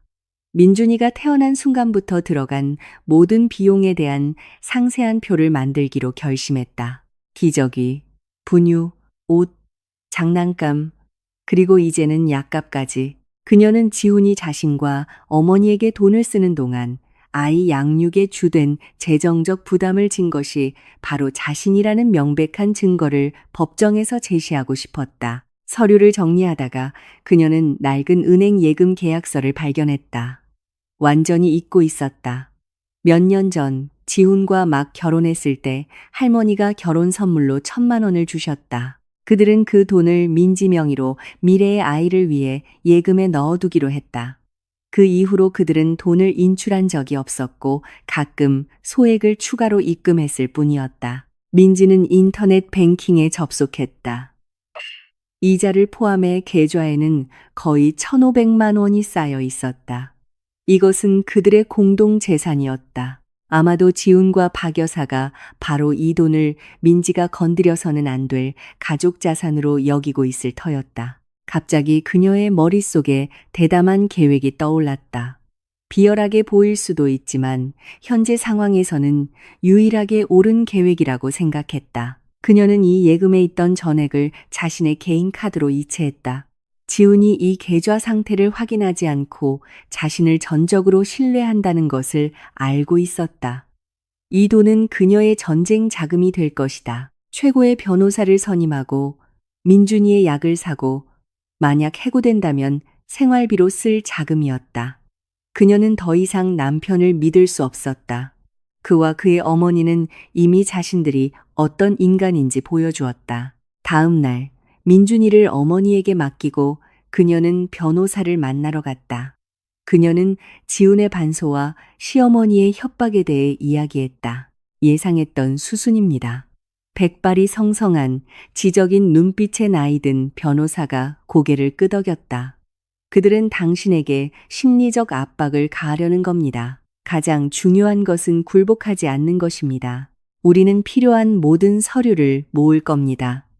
당신이 만든 지출 내역표가 큰 도움이 될 겁니다. 그리고 당신이 아이의 양육과 돌봄을 전담했다는 것을 증언해 줄 증인이 필요합니다. 저희 엄마, 이웃들, 민지가 열거하기 시작했다. 훌륭합니다. 남편 쪽에서는 아들 삶에 그가 참여했다는 것을 누가 증언할 수 있죠? 민지는 생각에 잠겼다. 지훈은 민준이와 거의 산책을 나가지 않았고 병원에도 거의 같이 가지 않았다. 아들과의 교감은 퇴근 후 5분 정도 안아주는 것이 전부였다. 그의 어머니요. 마침내 그녀가 말했다. 오직 그분뿐이에요. 그것만으로는 부족합니다. 변호사가 미소 지었다. 어머니의 증언은 객관적으로 받아들여지지 않을 겁니다. 우리 쪽이 훨씬 유리합니다. 민지 씨, 걱정 마세요. 변호사와의 만남 후 그녀는 자신감이 생겼다. 그녀에게는 계획이 있었고 법적 지원이 있었으며 돈이 있었다. 집에 돌아왔을 때 그녀는 예상치 못한 광경을 목격했다. 아파트에는 어머니와 민준이 외에 박 여사도 와 있었다. 그녀는 의자에 앉아 무릎 위에 선물 꾸러미를 놓고 창가에 긴장된 모습으로 서 있는 김선자 여사에게 무언가 간곡하게 말하고 있었다. 민지야, 돌아왔구나. 시어머니는 즉시 일어나 가짜 미소를 지으며 달려왔다. 내가 손주 보러 왔다가 너랑 내 엄마한테 선물도 좀 가져왔어. 그녀는 민지에게 꾸러미를 내밀었다. 안에는 비싼 케이크와 와인 한 병이 들어있었다. 무슨 일이시죠, 어머님? 민지가 선물을 받지 않고 차갑게 물었다. 얘는 왜 그렇게 쌀쌀맞게 구니? 나는 좋은 마음으로 왔어. 우리 모두 좀 심했다고 생각했거든. 가족이잖아. 서로 용서할 줄도 알아야지. 협박과 위협을 용서하라고요? 제게서 아들을 빼앗으려는 걸 용서하라고요? 그건 다 지훈이가 홧김에 그런 거야. 시어머니가 손사래를 쳤다. 걔는 그런 뜻이 아니었어. 민준이를 얼마나 사랑하는데. 그냥 겁이 나서 그런 거야. 알겠니? 이병도 무섭고 돈 문제도 무섭고 걔는 약한 애야. 지지가 필요하다고 제가 도움이 필요하다고 했을 때 그는 우리에게서 등을 돌렸죠. 민지가 잘라 말했다. 다 잊어버리자. 박 여사가 속삭임으로 전환했다. 소송 취하해. 우리 지훈이랑 내가 치료비 보태줄게. 자, 내가 돈도 좀 가져왔어. 그녀는 핸드백에서 봉투를 꺼내 민지에게 내밀었다. 여기 500만 원이야. 내가 가진 전부다. 손주를 위해 받아줘. 민지는 봉투를 그리고 시어머니를 번갈아 보았다. 이 여자는 타의 추종을 불허하는 배우였다. 눈물, 뉘우침, 관대함, 모든 것이 완벽하게 연출되었다. 하지만 민지는 그녀를 믿지 않았다. 이 연극 뒤에는 차가운 계산이 숨어 있다는 것을 알았다. 그들은 법정에서 질 수도 있다는 것을 깨닫고 다른 방법을 쓰기로 한 것이다. 그녀를 매수하고 경계심을 누그러뜨리려는 속셈이었다. 고맙지만 필요 없습니다. 그녀가 봉투를 든 시어머니의 손을 밀어냈다. 저 혼자 할 수 있어요. 넌 왜 그렇게 고집이 세니? 시어머니의 목소리에 짜증이 섞였다. 나는 정말 잘해주고 싶어서 그러는데 우리가 도와줄게. 예전에는 어디 계셨나요? 그때까지 침묵하던 김선자 여사가 끼어들었다. 제 딸이 도움이 필요했을 때 당신들은 제 손주를 괴물이라고 부르고 집에서 쫓아냈잖아요. 그런데 이제 와서 갑자기 양심이 살아났나요? 내가 당신하고 얘기하는 거 아니잖아. 박 여사가 순식간에 선량한 가면을 벗어던지고 소리쳤다. 저는 당신하고 얘기하고 있습니다. 어머니도 물러서지 않았다. 그리고 더 이상 제 딸을 조종하게 내버려 두지 않겠어요. 이 집에서 나가세요. 네가 뭔데 나한테 이래라 저래라야. 시어머니의 얼굴이 붉어졌다. 민지가 그들 사이에 섰다. 엄마, 그만해요. 어머님, 제발 가주세요. 우리 대화는 끝났어요. 그리고 돈도 가져가시고요. 그녀는 테이블 위에 봉투를 집어 시어머니의 손에 다시 쥐어주었다. 박 여사는 숨길 수 없는 증오로 그녀를 쳐다보았다. 너 오늘 일 후회하게 될 거다. 그녀가 속삭였다. 내가 제일 똑똑한 줄 알지? 우리는 어떻게든 너를 굴복시킬 방법을 찾아낼 거야. 그녀는 아파트에서 뛰쳐나가며 문을 세게 닫았다. 김선자 여사가 딸을 껴안았다. 무서워하지 마. 민지야, 우린 이겨낼 수 있어. 무섭지 않아요. 엄마. 민지가 대답했다. 그냥 이 거짓말에 지쳤을 뿐이에요. 그날 저녁, 그녀는 그들이 물러서지 않을 것임을 깨달았다. 그들은 자신들의 목적을 달성하기 위해 협박, 매수, 위협 등 어떤 방법이든 사용할 것이다. 그리고 그녀는 모든 것에 대비해야 했다. 그녀는 다시 노트북을 열었다. 일을 해야 했다. 돈을 벌어야 했다. 이 전쟁에서 돈은 그녀의 가장 중요한 무기이자 가장 강력한 방패였기 때문이다. 그녀는 밤새 일했고 아침이 되자 가구 전문점을 위한 새로운 컨셉이 완성되었다. 그녀는 클라이언트에게 파일을 보냈고 거의 즉시 답장을 받았다. 훌륭합니다. 바로 이거예요. 계속 일합시다. 그것은 작은 승리였지만 그녀에게 힘을 주었다. 또 한 주가 지났다. 법적 절차는 시작되었다. 변호사들은 서류를 교환했고 법원은 첫 공판 날짜를 잡았다. 민지는 다가올 소송에 대해 생각하지 않으려 애쓰며 일과 민준이를 돌보는 데 완전히 몰두했다. 치료는 첫 효과를 보이기 시작했다. 기침이 잦아들었다. 민준이는 체중이 늘기 시작했고 더 활발하고 명랑해졌다. 이 작은 성공들은 민지에게 앞으로 나아갈 가장 큰 동기부여가 되었다. 그녀는 인터넷에서 낭포성 섬유증을 앓는 아이들의 부모를 위한 커뮤니티를 찾아 질병, 치료법, 정부 프로그램에 대해 많은 것을 알게 되었다. 경험 많은 엄마들이 조언을 나누고 서로를 지지했다. 민지는 이 고통 속에 혼자가 아니라는 것을 깨달았다. 그녀와 같은 사람들이 수천 명이었고 그들은 포기하지 않고 싸우고 있었다. 커뮤니티의 한 엄마가 그녀에게 지방의 한 대도시 병원에 있는 크로모프 교수, 아니 박철수 교수에 대해 알려주었다. 그는 바로 이런 복잡한 사례를 전문으로 하는 폐질환 분야의 권위자였다. 그분은 기적을 행하세요. 그 여자는 썼다. 교수님께 진료받고 치료 계획을 조정한 후에 제 아들이 호전되기 시작했어요. 민지는 즉시 교수가 진료하는 병원의 연락처를 찾아 민준이를 예약했다. 대기는 한 달 후까지 꽉 차 있었지만 운이 좋았다. 누군가 예약을 취소해서 다음 주에 빈자리가 생긴 것이다. 대도시로의 여행은 또 다른 계획에 없던 하지만 필수적인 지출이었다. KTX 표, 진료비, 가능성 있는 추가 검사비, 이 모든 것에 돈이 필요했다. 민지는 망설임 없이 전쟁 자금에서 필요한 금액을 꺼냈다. 그녀가 여행에 대해 지훈에게 알렸을 때 법적으로 알려야 할 의무가 있었다. 그의 반응은 예상대로였다. 또 그가 전화로 짜증 섞인 목소리로 물었다. 또 다른 의사라고? 돈을 바람에 날리는 짓 지겹지도 않아? 바람에 날리는 게 아니라 우리 아들 건강을 위한 거야. 그리고 당신 허락을 구하는 게 아니야. 통보하는 거지. 누구랑 가는데? 아픈 애 데리고 기차 타고 혼자 다니게? 엄마랑 같이 갈 거야. 당연하겠지. 그가 코웃음을 쳤다. 당신 장모님 없이는 아무것도 못하잖아.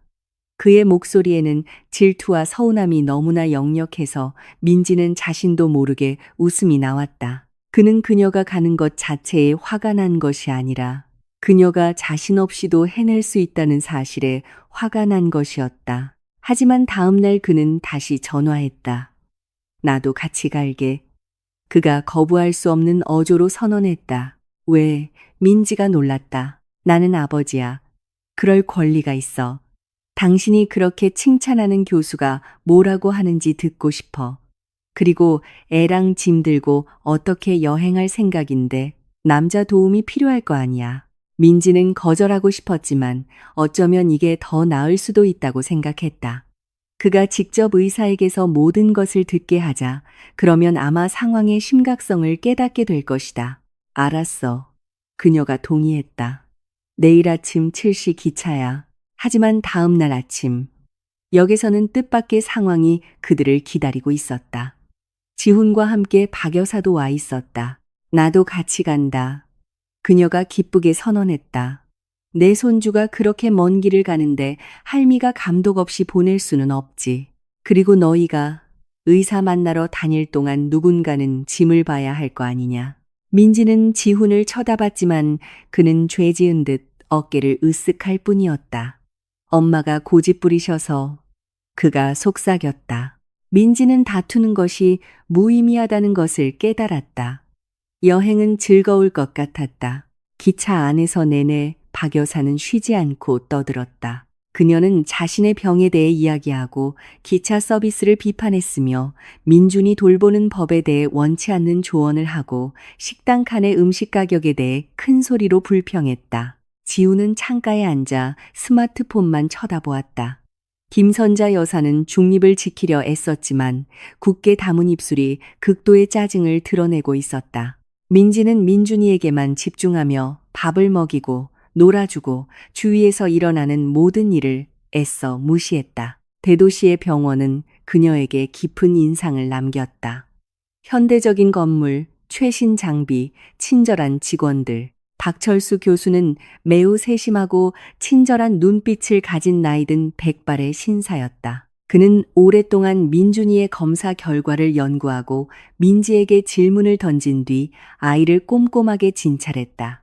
지훈과 박 여사도 진료실에 함께 있었다. 시어머니가 민간요법에 대해 한마디 하려 했지만 교수는 정중하지만 단호하게 그녀를 제지했다. 진단은 안타깝게도 정확합니다. 그가 진찰을 마치고 말했다. 그리고 처방된 치료도 전반적으로 옳습니다. 하지만 몇 가지 약물의 복용량을 조절하고 새로 나온 점액용해제를 하나 추가하고 싶습니다. 비싸지만 매우 효과적입니다. 그는 새로운 치료 계획을 상세히 설명하고 물리치료를 올바르게 하는 방법을 설명했으며 민지에게 몇 개의 안내 책자를 주었다. 가장 중요한 것은 그가 작별 인사를 하며 세 사람 모두를 바라보며 말했다. 가족 내의 심리적 분위기입니다. 아이는 모든 것을 느낍니다. 아이에게는 약뿐만 아니라 사랑과 평온, 그리고 모든 것이 잘 될 것이라는 확신이 필요합니다. 그것이 성공의 절반입니다. 교수의 말은 지훈에게 깊은 인상을 남긴 듯했다. 그는 진료실을 나와 생각에 잠겨 말없이 있었다. 박 여사마저 조용해졌다. 수원으로 돌아오는 길은 긴장된 침묵 속에서 흘러갔다. 민준이는 지쳐서 칭얼거렸다. 민지는 아들을 품에 안고 달랬다. 김선자 여사는 책을 읽었고 지훈과 그의 어머니는 창밖만 바라보고 있었다. 민지는 공기 중에 긴장이 고조되는 것을 느꼈다. 폭풍 전의 고요였다. 그녀는 앞에 무엇이 기다리고 있을지 몰랐지만 한 가지는 확신했다. 가족의 지지가 중요하다는 교수의 말은 그들에게 가닿지 않았다. 그들은 다른 것, 즉 돈, 비싼 약, 그들의 어깨에 지워질 새로운 지출에 대해 생각하고 있었다. 그녀는 남편을 보았다. 그의 얼굴은 아무것도 읽을 수 없었다. 그의 머릿속에서는 무슨 일이 벌어지고 있을까? 아들에 대한 연민, 운명에 대한 분노, 아니면 병든 아이를 낳은 그녀에 대한 여전한 원망. 그녀는 알 수 없었지만 엄마의 마음은 느끼고 있었다. 이 여행은 그들을 가깝게 만들기는커녕 오히려 그들 사이에 더 이상 다리를 놓을 수 없는 깊은 심연을 파놓았다고. 그녀는 민준이를 품에 더 가까이 안고 눈을 감았다. 집으로 가는 길은 멀었다. 더 이상 그녀의 요새가 아니게 된 집으로 늦은 저녁 수원에 도착했다. 집안의 모든 사람들은 지치고 녹초가 된 기분이었다. 김선자 여사는 즉시 부엌에서 분주하게 움직이며 저녁과 민준이를 위한 따뜻한 음료를 준비하기 시작했다. 박 여사는 두 통을 핑계로 거실로 들어가 TV를 켰다. 지우는 우리의 갇힌 짐승처럼 아파트를 서성였다. 민지는 아들을 재우고 부엌으로 나왔다. 지훈 씨, 교수가 처방해준 새 약을 사야 해. 비싸서 미리 주문해야 한대. 들었어. 그가 그녀를 쳐다보지도 않고 짧게 대답했다. 우리 같이 할 수 있잖아. 비용을 나누자. 그녀는 그에게 다가가려는 마지막 시도를 했다. 그가 갑자기 멈춰서서 그녀를 향해 돌아섰다. 그의 눈에는 차갑고 낯선 분노가 서려 있었다. 내가 이미 다 말했잖아. 이건 내 문제야. 내 의사, 내 약. 하지만 우리 아들이잖아. 평생 장애인으로 살, 절대로 정상이 될 수 없는 아들. 그가 거의 소리치고 있었다. 너 그 생각은 해봤어? 나는 그런 인생 살기 싫어. 내 월급 전부를 약국에 쏟아붓고 싶지 않다고. 나는 다른 평범한 사람들처럼 살고 싶어. 조용히 해. 민준이 깨겠어. 김선자 여사가 끼어들었다. 상관없어. 지훈이 포효했다. 이 집구석 병원에 진절머리가 난다고. 나 갈 거야. 그는 재킷과 차키를 집어들고 문을 세차게 닫으며 아파트에서 뛰쳐나갔다. 민지와 그녀의 어머니는 완전한 정적 속에서 부엌 한가운데에 서 있었다. 거실에서는 TV에서 웃음소리가 들려왔다. 박 여사는 꿈쩍도 하지 않았다. 민지야.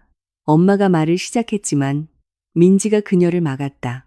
아니야, 엄마. 괜찮아. 오히려 잘 됐어. 이제 모든 게 제자리를 찾았네. 그녀는 침착했다. 이상하게도 지훈의 고함과 잔인한 말들은 그녀에게 상처를 주지 않았다. 그것들은 그녀가 이미 알고 있던 것을 확인시켜 주었을 뿐이다. 그는 포기했다. 도망쳤다. 그들을 버렸다. 그리고 그것은 이제 그녀가 자유로워졌음을 의미했다. 그의 비난으로부터, 그의 어머니로부터, 그들의 거짓된 공동의 삶으로부터 그녀에게는 민준이가 있었고 엄마가 있었고 목표가 있었다. 그녀는 해낼 것이다. 지훈이 떠난 후의 밤은 놀라울 정도로 평온했다. 민지는 꿈도 꾸지 않고 깊이 잠들었고 맑은 정신으로 깨어났다. 옆 침대에서는 민준이가 평화롭게 숨을 쉬고 있었다. 몇 주 만에 처음으로 그의 호흡은 챈챈거림 없이 고르게 들렸다. 어제부터 먹이기 시작한 새 약이 효과가 있었다. 이것은 힘을 주는 작은 승리였다. 김선자 여사는 이미 일어나 있었다. 부엌에서는 갓 내린 커피와 엄마가 부쳐준 전 냄새가 났다. 좋은 아침, 딸. 잘 잤니? 네, 엄마. 고마워요. 엄마는요? 나도 괜찮아. 엄마가 미소 지었지만 민지는 그녀의 눈에 서린 걱정을 보았다. 그 사람, 전화 안 왔니? 아니요. 그리고 안 올 거예요. 그들은 조용히 아침 식사를 했다. 박 여사는 방에서 나오지 않았다. 아마 그녀도 휴식을 취하기로 결심한 듯했다. 아침 식사 후 민지는 컴퓨터 앞에 앉았다. 일을 해야 했고 돈을 벌어야 했다. 그녀는 클라이언트에게 모든 수정이 완료되었다고 쓰고 새로운 홍보 컨셉을 첨부했다. 그런 다음 낭포성 섬유증을 앓는 아이들을 돕는 재단에 대한 정보를 찾기 시작했다. 그녀는 혼자서는 재정적 부담을 감당할 수 없다는 것을 깨달았다. 도움을 요청해야 했다. 굴욕적이었지만 다른 방법이 없었다. 점심 무렵 지훈에게서 전화가 왔다. 내 짐 가지러 갈게. 그가 서론 없이 차갑게 말했다. 가져가. 민지가 침착하게 대답했다. 언제 올 건데? 지금 갈게. 그리고 엄마도 짐 싸서 나가실 거야. 자기 집으로 돌아가신대. 아주 잘 됐네. 민지의 목소리에는 기쁨도 아쉬움도 없었다. 모두에게 더 좋은 일이야. 그는 30분 후에 도착했다. 혼자였다. 말없이 침실로 들어가 큰 스포츠 가방에 자신의 옷을 담기 시작했다. 민지는 방해하지 않았다. 그녀는 거실에서 민준이를 안고 책을 읽는 척했다. 잠시 후 박 여사가 큰 여행 가방 2개를 들고 방에서 나왔다. 이제 만족하니? 그녀가 지나가며 민지에게 쏘아붙였다. 가정을 파괴하고 아이를 아비 없는 자식으로 만들었어. 아이를 아비 없게 만든 건 당신과 당신 아들이죠. 민지가 눈을 들지 않고 대답했다. 은혜도 모르는 것, 시어머니가 셔쌍거렸다. 짐을 다 쌌을 때 지훈과 그의 어머니는 현관에 서 있었다. 열쇠. 민지가 손을 내밀며 말했다. 지훈은 말없이 공동 열쇠 꾸러미에서 아파트 열쇠를 빼내 그녀의 손바닥에 올려놓았다. 이혼에 관해서는 동의해. 그가 말했다. 내 변호사가 당신 변호사에게 연락할 거야. 알았어. 그리고 그가 말을 더듬었다. 나 아들 포기하는 거 아니야. 양육비는 줄게. 얼마나? 민지가 물었다. 많이는 못 줘. 그의 얼굴이 붉어졌다. 법에서 정한 만큼만. 그는 몸을 돌려나갔다. 박 여사는 민지에게 마지막 돕기 어린 시선을 던지고 그를 따라갔다. 문이 닫혔다. 아파트는 조용해졌다. 자신의 심장이 뛰는 소리가 들릴 정도로 조용했다. 김선자 여사가 부엌에서 나와 딸을 껴안았다. 이제 다 끝났어, 민지야. 아니요, 엄마. 민지가 고개를 저었다. 이제 시작이에요. 그녀는 마치 길고 어두운 동굴에서 막 빛으로 나온 기분이었다. 무섭고 낯설었지만 동시에 믿을 수 없는 해방감을 느꼈다. 더 이상 위장하거나 맞추거나 참을 필요가 없었다. 그녀는 자신이 될 수 있었다. 마음껏 숨 쉴 수 있었다. 그날 저녁 민준이를 재우고 그녀는 책상에 앉아 자신의 이야기를 썼다. 작가는 아니었기에 단어들이 힘들게 나왔지만 진심을 담았었다. 아들의 병에 대해, 그들이 어떻게 혼자 남겨졌는지에 대해, 그리고 자신의 싸움에 대해 불평하거나 비난하지 않고 그저 이야기했다. 글을 마친 후 그녀는 그 글을 민준이의 사진과 의료 서류와 함께 한자선 재단의 페이지에 올렸다.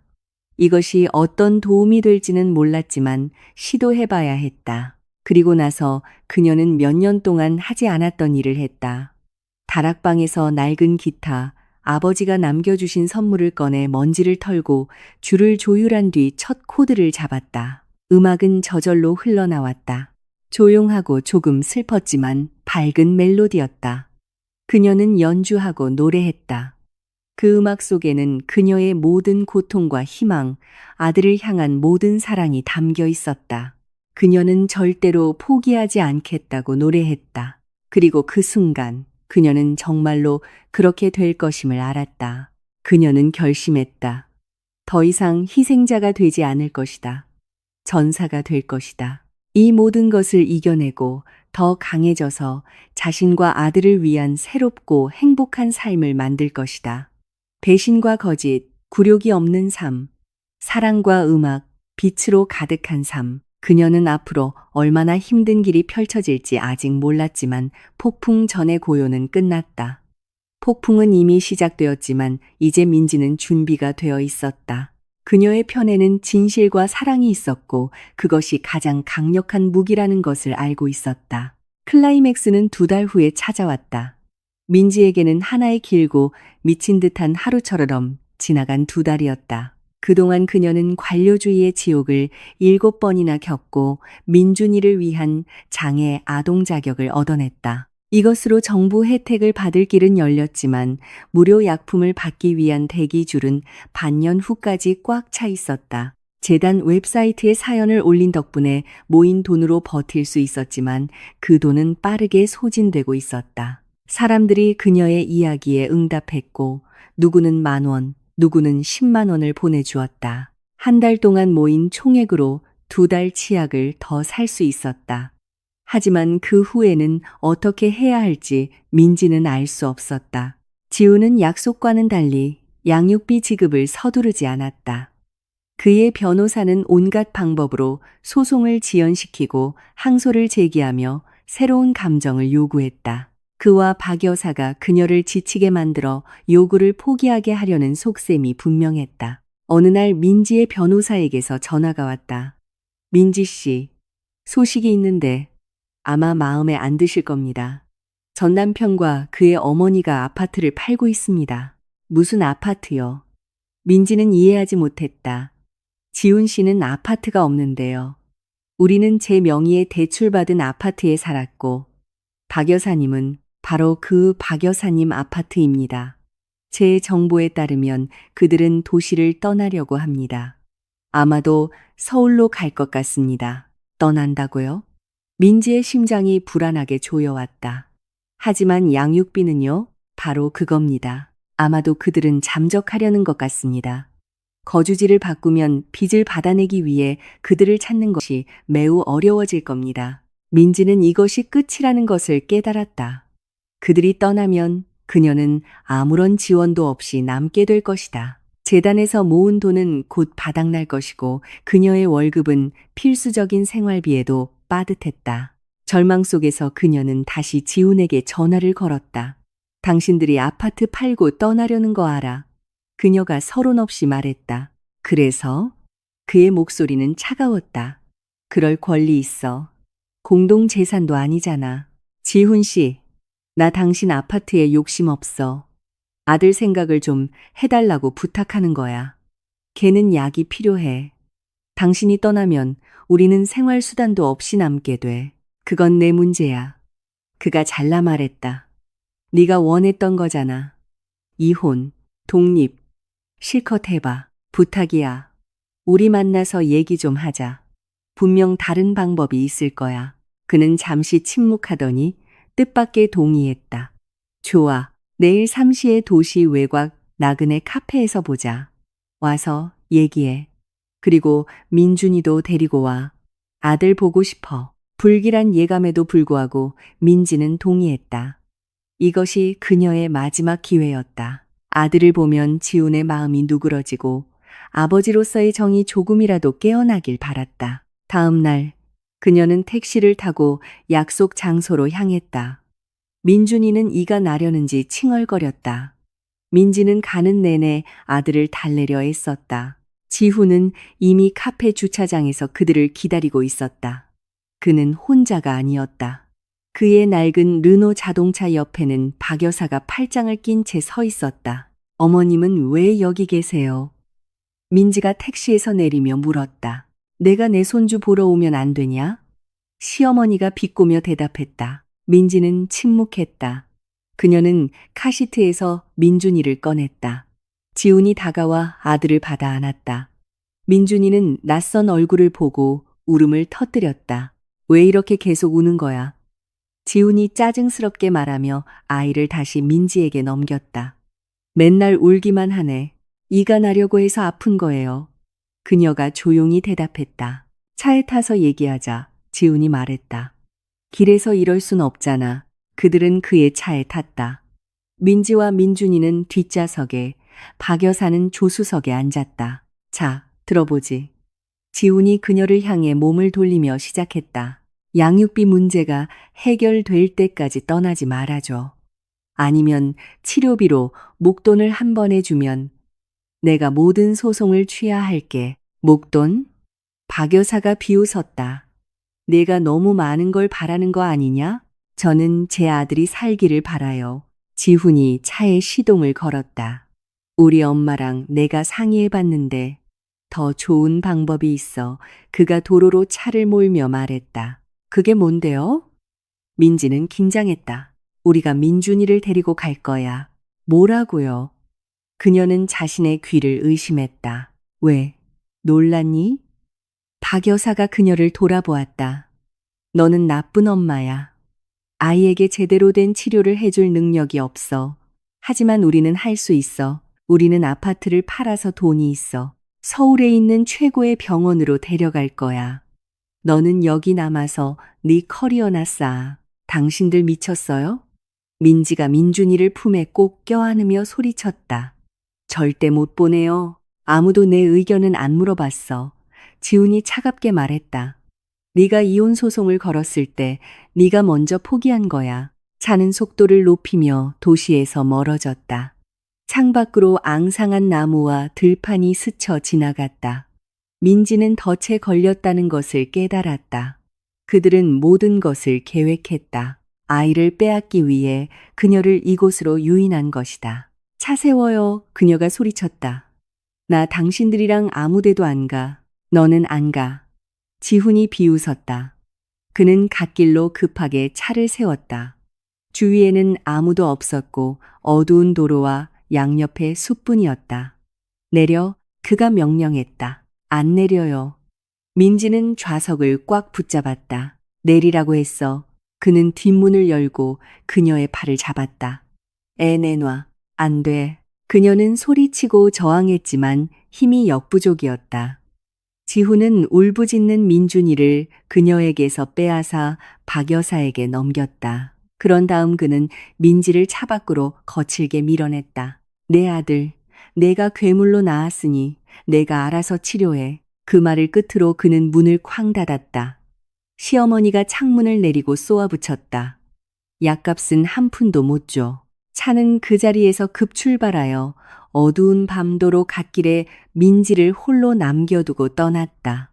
그녀는 차를 뒤쫓아 달리며 소리치고 비틀거리다 넘어졌다. 하지만 차의 붉은 후미등은 어둠 속으로 빠르게 사라졌다. 그녀는 돈도 없이 차 안 어딘가에 떨어뜨린 스마트폰도 없이 그리고 아들도 없이 홀로 남겨졌다.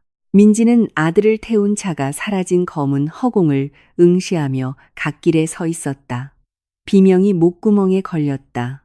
뼛속까지 파고드는 11월의 찬바람 때문인지 아니면 온몸을 얼음 촉수처럼 휘감는 공포 때문인지 몸이 가늘게 떨렸다. 그들이 아들을 민준이를 데려갔다. 이 생각이 관자놀이를 쿵쿵 울리며 정상적인 사고 능력을 마비시키고 귀를 먹먹하게 했다. 그녀는 차갑고 축축한 아스팔트 위에 주저앉아 자신을 감싸 안았다. 눈물은 나오지 않았다. 푸처럼 끈적하고 둔한 마비 상태만이 존재했다. 그녀는 쌩쌩 지나가는 차들을 어둠 속에서 그녀의 외로운 형체를 비추는 밝은 헤드라이트를 바라보았다. 저 따뜻하고 아늑한 차 안의 사람들은 집으로, 가족에게로, 아이들에게로 가고 있었다. 그들은 여기 이 갓길에서 방금 한 세계가 무너져 내렸다는 사실을 꿈에도 모를 것이다. 얼마나 그렇게 앉아 있었는지 몰랐다. 몇 분이 몇 시간처럼 흘렀고 추위가 뼛속까지 스며들었다. 일어나려고 했지만 다리가 말을 듣지 않았다. 머릿속은 완전히 혼돈 상태였다. 뭘 해야 하지? 어디로 가야 하지? 아들을 어떻게 되찾지? 서울 최고의 병원. 박 여사의 말이 메아리처럼 머릿속에 울렸다. 거짓말. 이건 걱정이 아니라 복수였다. 그들은 그녀를 벌주고 무너뜨리고 고통받게 하고 싶었고 성공했다. 차 번호를 기억해내려 애썼지만 공황 상태에서 기억나는 것은 낡은 은색 르노 자동차라는 것 외에는 아무것도 없었다. 소용없었다. 경찰서에 가야 해. 그녀는 다시 일어나려 시도했고 이번에는 성공했다. 비틀거리며 그녀는 도시 방향으로 도로를 따라 걷기 시작했다. 한 걸음 한 걸음이 힘들었다. 바람이 얼굴에 얼음 조각을 내던졌다. 그녀는 길도 분간하지 못한 채 걸으며 오직 하나의 이름만을 속삭였다. 민준아, 우리 민준이. 몇 대의 차가 속도도 줄이지 않고 쌩 지나갔다. 아무도 한밤중 도로 위에 외로운 여자를 위해 멈추고 싶어 하지 않았다. 그녀는 손을 들어 차를 세우려 했지만 그 몸짓은 너무나 절망적이어서 오히려 운전자들을 겁먹게 만들었을 것이다. 낯선 차 안에서 엄마를 부르며 울고 있을 아들을 상상했다. 그 생각에 고통은 거의 물리적인 것이 되었다. 그녀는 허리를 숙였고 마침내 울음이 터져나왔다. 도로 한가운데 무릎을 꿇고 통곡했고 그녀의 울음소리는 바람소리와 지나가는 화물차들의 굉음에 묻혔다. 그녀는 지훈과 박 여사가 결코 서울로 갈 생각이 없었다는 것을 몰랐다. 그들은 시내로 돌아와 다른 쪽 끝에 아파트를 빌려 숨어 있었다. 그들은 정말로 민준이를 데려가고 싶었지만 치료하기 위해서가 아니었다. 민지를 압박하여 양육비를 포기하고 그녀의 아파트 매매 대금 일부를 받아내기 위한 인질로 도구로 사용하고 싶었다.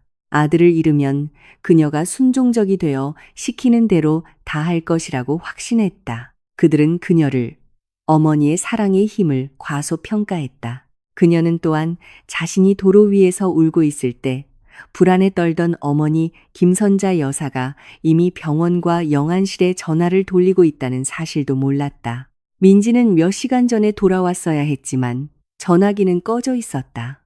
그녀는 일어섰다. 가야만 했다. 어떤 상황에서도 그녀는 걸었고 머릿속에서는 계획이 세워지기 시작했다.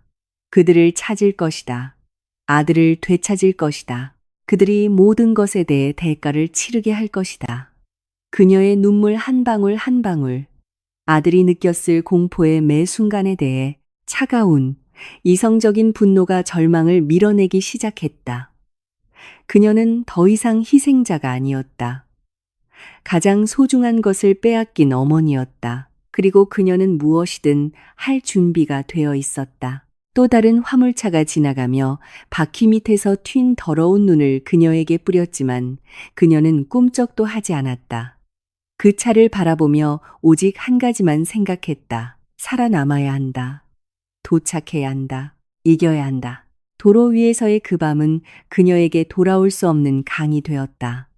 그 이후로 그녀는 결코 예전과 같지 않을 것이다. 모든 것을 잃었지만 그보다 더 큰 것, 즉 분노와 싸울 의지를 얻었다. 어떤 옷보다도 그녀를 따뜻하게 하고 어둠과 추위를 뚫고 그녀의 유일한 목표, 아들을 되찾기 위해 앞으로 나아가게 하는 분노였다. 마주오는 차들의 눈부신 불빛 속에서 민지는 거대한 실루엣을 발견했다. 화물차가 천천히 속도를 줄이며 갓길로 빠지고 있었다. 순간 두려움이 엄습했다. 운전석에 어떤 사람이 앉아 있을지 누가 알겠는가. 하지만 절망이 더 컸다. 트럭 운전석이 그녀와 나란해졌을 때 문이 삐걱거리며 열렸다. 괜찮으세요, 아가씨? 어둠 속에서 낮고 차분한 남자의 목소리가 들려왔다. 이 시간에 도로에서 뭐 하시는 거예요? 민지가 고개를 들었다. 실내등 불빛 아래 그녀는 운전사의 얼굴을 보았다. 40대쯤 되어 보이는 남자로 피곤하지만 친절한 눈빛과 덥수룩한 수염을 가지고 있었다. 그는 진심 어린 걱정으로 그녀를 바라보고 있었다. 제 아들을 빼앗겼어요. 그녀가 숨을 내뱉었고 새로운 울음이 그녀의 몸을 흔들었다. 진정해요. 진정. 그가 말했다. 운전석으로 올라오세요. 완전히 얼었잖아요. 겁내지 말아요. 해치지 않을 테니. 그녀는 망설임 없이 높은 계단을 기어 올랐다. 운전석 안은 따뜻했고 커피 냄새가 났다. 운전사는 그녀에게 커다란 체크무늬 담요를 건넸다. 덮으세요. 제가 차 한 잔 타드릴게요. 그는 좌석 밑에서 보온병을 꺼내 플라스틱 컵에 뜨거운 단 차를 따라주었다. 민지는 뜨거운 액체를 마셨고 떨림이 조금씩 가라앉았다. 무슨 일인지 말씀해 보세요. 운전사가 차를 출발시키며 말했다. 저는 현우라고 합니다. 민지예요. 그리고 그녀는 모든 것을 이야기했다. 민준이의 병부터 시작해서 남편과 시어머니, 그들의 배신, 그리고 그녀가 어떻게 차에서 쫓겨났는지까지. 현우는 끼어들지 않고 조용히 들었다. 그의 손은 핸들을 더 꽉 쥐었고 턱 근육이 꿈틀거렸다. 쓰레기 같은 놈들. 그녀가 이야기를 마쳤을 때 그가 짧게 말했다. 거친 표현 죄송합니다. 이제 뭘 해야 할지 모르겠어요. 민지가 속삭였다. 전화기도 없고 돈도 없어요. 걱정 마세요. 현우가 단호하게 말했다. 곧 가장 가까운 경찰 초소에 도착할 거예요. 가서 다 설명하죠. 전화기는 잠깐만요. 그는 글로브 박스를 뒤져 자신의 스마트폰을 꺼냈다. 제 블랙박스가 항상 녹화 중이거든요. 그가 스마트폰을 장치에 연결하며 말했다. 혹시 남편 차 번호가 찍혔을지도 몰라요. 그가 녹화 영상을 돌려보기 시작했다. 민지는 숨을 죽였다. 여기 있다. 주차장에서의 만남. 그녀가 택시에서 내리는 모습. 그들이 르노 자동차에 타는 모습. 현우가 이미지를 확대했다. 번호가 선명하지는 않았지만 알아볼 수는 있었다. 찍혔어요. 그가 외쳤다. 이제 단서가 생겼어요. 민지는 그 끔찍한 밤 동안 처음으로 희미한 희망의 불꽃을 느꼈다. 현우 씨, 앞 유리에 저건 뭐예요? 그녀가 실내를 향한 작은 카메라를 발견하고 물었다. 아, 저거요. 그가 멋쩍어 했다. 제가 유튜브 채널을 운영하거든요. 인생 트럭이라고. 트럭 운전사들의 삶, 길, 그리고 제가 만나는 사람들에 대해 이야기해요. 우리 대화를 찍고 있었던 거예요? 네. 그가 고개를 끄덕였다. 카메라가 자동으로 켜져서요. 하지만 걱정 마세요. 허락 없이는 아무것도 올리지 않을 거예요. 민지는 생각에 잠겼다. 유튜브, 인터넷, 이것은 기회였다. 경찰뿐만 아니라 수천 명의 사람들에게 자신의 이야기를 알릴 기회. 누군가 그 차를, 그 사람들을 알아볼지도 모른다는 기회. 현우 씨. 그녀가 단호하게 말했다. 그 영상 올려주세요. 확실하세요? 그가 놀란 눈으로 그녀를 쳐다보았다. 네. 저는 저 사람들이 어떤 짓을 할 수 있는지 모두가 알았으면 좋겠어요. 그들이 숨지 못하게 만들고 싶어요. 경찰 초소에서 그들은 불신의 찬 시선을 받았다. 민지의 이야기는 사실이라고 하기에는 너무나 기이하게 들렸다. 가정 문제구만. 당직 경찰이 피곤하게 말했다. 남편이 화 풀리면 아이 데려다 주겠지. 하지만 현우가 차 번호가 찍힌 블랙박스 영상을 보여주고 모든 것이 녹화되었다고 설명하자 그들의 태도가 바뀌었다. 그들은 민지의 신고를 접수하고 차량을 수배했으며 아동보호과에 정보를 전달했다. 시내까지 모셔다 드리겠습니다. 경찰관 중 한 명이 말했다. 아닙니다. 현우가 끼어들었다. 제가 직접 모셔다 드릴게요. 그는 그녀를 집까지 데려다 주고 아파트로 올라가는 것을 도와주었다. 문을 연 것은 눈물 범벅이 된 김선자 여사였다. 딸을 보자 그녀는 숨을 헐떡이며 달려들었다. 민지야, 살아있었구나. 어디 있었니? 내가 미치는 줄 알았어. 민지는 어머니에게 모든 것을 이야기했다. 현우는 겸손하게 옆에 서 있었다. 감사합니다. 김선자 여사가 그를 향해 말했다. 제 딸을 구해주셨어요. 제가 해야 할 일을 했을 뿐입니다. 평범한 사람이라면 누구라도 그랬을 겁니다. 그가 대답했다. 떠나기 전 현우는 민지에게 자신의 전화번호를 남겼다. 제가 지금 영상을 편집해서 올릴게요. 그가 말했다. 원하시면 얼굴은 모자이크 처리하고 목소리도 변조해 드릴게요.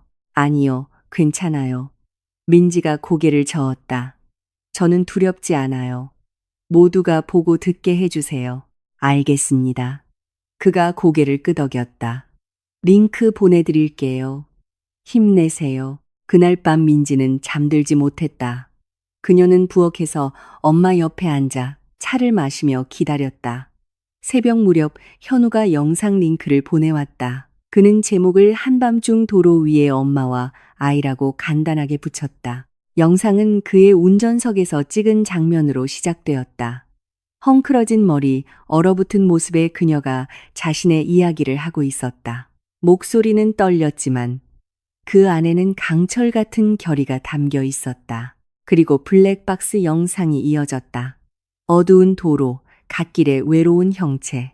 현우는 자신의 의견을 한마디도 덧붙이지 않고 마지막에 자막만 넣었다. 이 여성이 아들을 찾는 것을 도울 수 있는 분이 있다면 이것이 그녀의 이야기입니다. 민지는 노트북을 덮었다.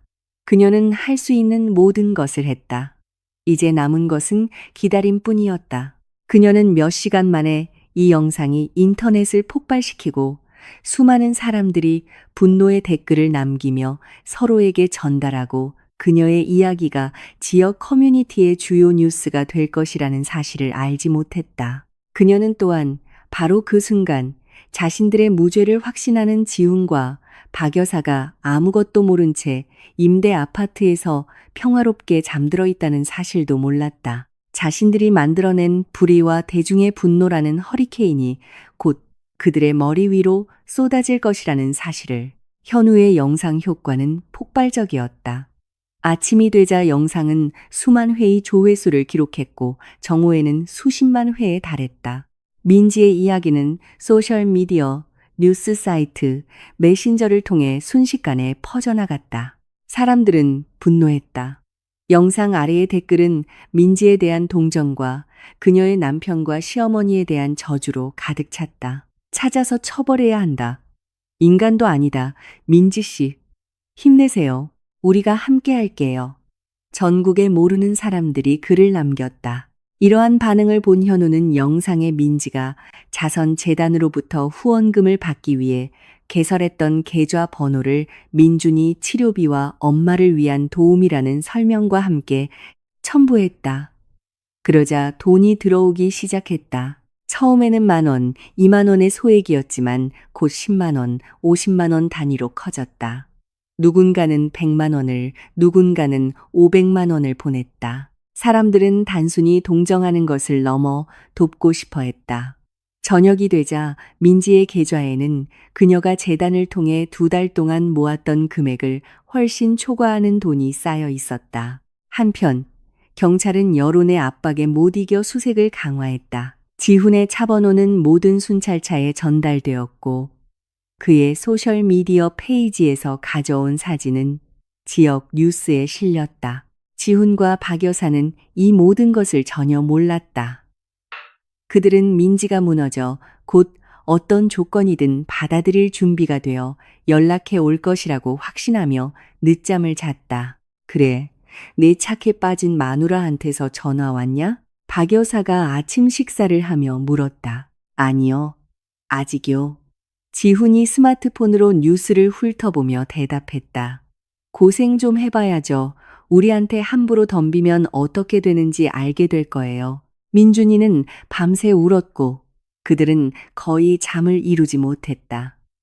박 여사는 아이에게 이유식을 먹이려 했지만 아이는 거부했다. 그녀는 아이가 매 식사 때마다 특별한 효소가 필요하다는 것도 흡입 치료를 어떻게 해야 하는지도 몰랐다. 아이는 그녀에게 단지 도구일 뿐이었고 어떻게 다뤄야 할지 전혀 몰랐다. 첫 번째 불안한 전화는 정오쯤 걸려왔다.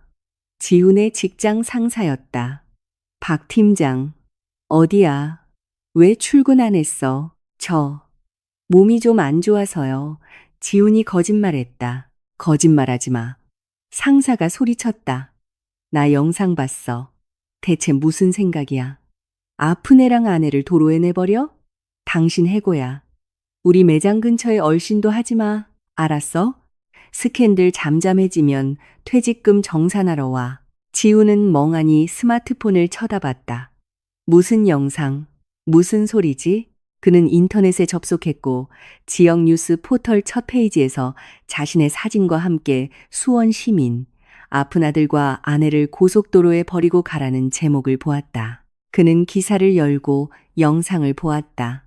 화물차, 운전석, 눈물 흘리는 민지가 그들의 이야기를 하고 있었다. 그리고 블랙박스 영상. 그의 어머니, 그들의 차. 엄마. 그가 소리쳤다. 빨리 와보세요. 박 여사가 비명 소리에 달려왔다. 그들은 함께 영상을 보았고 얼굴은 종이처럼 하얘졌다.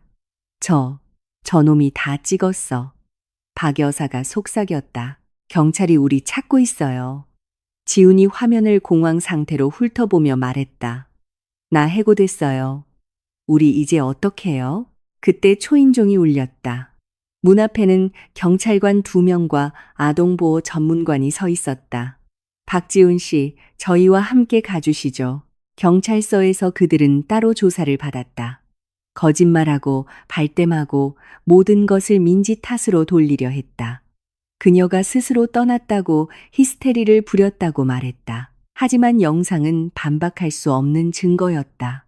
민준이는 그들에게서 분리되어 의사의 검진을 받은 후 민지에게 인계되었다. 민지가 아들을 데리러 경찰서에 갔을 때 그녀는 복도에서 지훈과 마주쳤다. 그는 완전히 망가진 모습이었다. 민지야, 미안해. 그가 속삭였다. 그녀는 아무 대답도 하지 않고 민준이를 품에 꼭 안은 채 그를 지나쳐갔다. 모든 말은 이미 끝났다. 모든 다리는 불탔다. 집으로 돌아오는 길은 꿈만 같았다. 지치고 겁에 질린 민준이는 그녀의 품에서 바로 잠이 들었다. 김선자 여사는 기쁨의 눈물을 흘렸다. 민지의 전화는 기자들의 전화로 불이 났지만 그녀는 아무에게도 답하지 않았다. 정신을 차릴 시간이 필요했다. 저녁에 모든 것이 조용해졌을 때 그녀는 자신의 은행 계좌를 확인했다. 모르는 사람들이 보내준 금액은 믿을 수 없을 정도였다. 거의 3억 원. 이 돈이면 몇 년간의 치료비, 최고의 의사들, 아들에게 필요한 모든 것을 감당할 수 있었다. 그녀는 숫자를 보며 울었다. 하지만 그것은 감사의 눈물이었다. 그냥 지나치지 않은 현우에게, 무관심하지 않았던 수많은 사람들에게 감사했다. 한편 지훈과 박 여사는 마지막 짐을 챙기기 위해 이제는 팔아버린 아파트로 돌아가고 있었다. 매매 계약은 완료되었다. 새 주인이 이틀 후에 입주하기로 되어 있었다. 아파트를 판 돈은 박 여사가 쌓아둔 빚을 갚고 나니 거의 남지 않았다. 그들은 직업도 집도 망가진 평판 외에는 아무것도 남지 않았다. 도시에서 그들을 모르는 사람이 없었다. 이웃들은 박 여사를 보면 노골적으로 외면했다. 그녀의 예전 아파트 문에는 누군가 스프레이로 마녀가 사는 집이라고 써놓았다. 그들은 텅 빈 방 한가운데 서 있었다. 지훈이 문득 물었다. 엄마, 우리 대체 왜 그랬을까요? 박 여사는 대답하지 않았다. 그녀는 창밖으로 어둡고 낯선 도시를 바라보며 아마도 생전 처음으로 완전한 외로움과 패배감을 느꼈을 것이다. 그들이 날린 부메랑은 돌아와 엄청난 힘으로 그들을 강타했다. 그들은 민지에게서 모든 것을 빼앗으려 했지만 결국 모든 것을 잃은 것은 자신들이었다. 1년이 지났다. 창밖은 다시 11월이었지만 이제는 민지에게 그렇게 차갑고 적대적으로 느껴지지 않았다. 그들의 작은 아파트는 따뜻하고 아늑했다. 2살이 된 민준이는 장난감 자동차를 밀며 방 안을 우스꽝스럽게 아장아장 걷고 있었다. 그는 여전히 정기적으로 의사의 진찰을 받았지만 시기적절하고 양질의 치료 덕분에 병세는 안정되었다. 그는 건강한 또래 아이들과 거의 다르지 않게 활발하고 호기심 많은 아이로 자라고 있었다. 민지는 변했다. 그녀의 눈에 서려 있던 피로는 차분한 자신감으로 바뀌었다. 그녀는 더 이상 소셜미디어 매니저로 일하지 않았다. 사람들이 모아준 돈으로 민준이에게 최고의 치료를 제공할 수 있었을 뿐만 아니라 그녀 자신의 삶을 완전히 바꿀 수 있었다. 그녀는 아동 재활 과정을 수료하고 이제는 한때 자신을 도왔던 바로 그 자선 재단에서 일했다. 그녀는 같은 고통에 직면한 다른 엄마들을 돕고 상담하고 지지하며 자신의 경험을 나누었다. 그녀의 이야기는 많은 사람들에게 결코 포기해서는 안 된다는 희망의 상징이 되었다. 김선자 여사는 그들과 계속 함께 살았다. 고향 마을의 학교를 그만두고 딸과 손주 곁에 있기 위해 수원으로 이사했다. 그녀의 소박한 연금과 민지의 재단 월급으로 생활하기에 충분했다. 사람들이 모아준 거액의 돈은 민준이를 위한 특별 계좌에 있었다. 민지는 이 돈이 아들의 미래, 교육, 그리고 온전한 삶을 위한 기회라고 생각했다. 지훈과는 이혼했다. 그는 그녀의 요구에 이의를 제기하지 않았다. 법원은 그에게 양육비 지급을 명령했지만 그는 불규칙적으로 소액만 지급했다. 자동차 영업소에서 해고된 후 그는 제대로 된 일자리를 찾지 못했다. 임시직으로 근근히 살아가며 도시 외곽의 임대 원룸에서 어머니와 함께 살았다. 박 여사는 심하게 쇠약해져서 자신만의 세계에 갇혀 거의 집 밖으로 나오지 않는다고 들었다. 그들의 이야기는 도시에서 일종의 교훈적인 우화처럼 조용히 회자되었다. 트럭 운전사 현우와는 따뜻한 우정을 유지했다. 그는 운행 때마다 그녀에게 전화를 걸어 여러 도시에서 찍은 재미있는 사진을 보내주었다. 수원을 지날 때는 몇 번 그들의 집에 들르기도 했다. 민준이는 항상 커다란 장난감 트럭을 선물로 가져오는 현우 삼촌을 무척 좋아했다. 현우는 결코 우정 이상의 것을 암시하지 않았고 민지는 그에게 고마웠다. 그녀의 마음은 아직 새로운 관계를 시작할 준비가 되어 있지 않았다. 그녀는 아들과 새로운 일에 자신을 바쳤다. 어느 날 저녁, 엄마와 민준이와 함께 부엌에서 저녁을 먹고 있을 때 전화벨이 울렸다. 모르는 번호였다. 여보세요? 민지가 조심스럽게 말했다. 민지 씨, 나 지훈이에요. 그녀는 손에 든 숟가락을 든 채 굳었다. 거의 1년 만에 듣는 그의 목소리였다. 무슨 일이야? 그녀가 물었다. 민준이 생일 축하해주고 싶어서. 어제였던 거 알아. 나, 나가서 아들 좀 봐도 될까? 민지는 군침 도는 퓨레를 맛있게 먹고 있는 아들을, 그리고 엄마를 쳐다보았다. 김선자 여사가 거의 눈에 띄지 않게 고개를 끄덕였다. 알았어. 민지가 말했다. 와, 대신 올해는 안 돼. 그는 1시간 후에 왔다. 구쑥하고 초췌해진 모습에 낡고 해진 재킷을 입고 있었다. 그의 손에는 작은 꾸러미가 들려 있었다. 이거, 민준이 선물. 그가 선물을 내밀며 말했다. 민지가 꾸러미를 풀었다. 안에는 손으로 직접 깎아 만든 소박한 나무 목마가 있었다. 내가 직접 만들었어. 지훈이 멋쩍게 말했다. 목공의 강좌를 듣기 시작했거든. 민준이는 처음 보는 사람을, 그리고 장난감을 흥미롭게 쳐다보았다. 그는 목마를 손에 들고 미소 지었다. 지훈은 아들을 바라보았고 그의 눈에는 눈물이 고여 있었다. 애가 정말 많이 컸네. 그가 속삭였다. 응. 민지가 고개를 끄덕였다. 그는 15분도 채 머무르지 않았다. 어색하고 두서없이 민준이와 이야기를 나누었다. 가구 공방에 취직했고 손으로 일하는 것이 좋다고 말했다. 떠나기 전 그는 문 앞에서 멈춰섰다. 민지야, 내가 용서받을 수 없다는 거 알아. 하지만 이것만은 알아줬으면 좋겠어. 나는 내가 한 짓을 매일 후회해. 매일. 알아. 그녀가 조용히 말했다. 가봐. 그가 떠난 후. 김선자 여사가 물었다. 그 사람 용서했니? 모르겠어요, 엄마. 민지가 솔직하게 대답했다. 아마 아니겠죠. 하지만 더 이상 증오는 느껴지지 않아요. 그냥 공허함과 약간의 연민만 남았어요. 그녀는 나무 목마를 가져다 아이방 선반에 올려놓았다. 어쩌면 지우는 정말로 변하기 시작했을지도 모른다.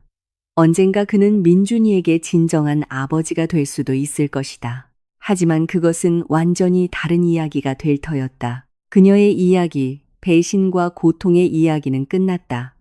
그날 밤 도로 위에서 끝났다. 그 이후의 모든 것은 새로운 삶이었다. 그녀가 싸워서 쟁취한 삶, 강하고 자유롭고 그럼에도 불구하고 행복한 삶. 그녀는 창가로 다가가 밤의 도시를 내려다보았다.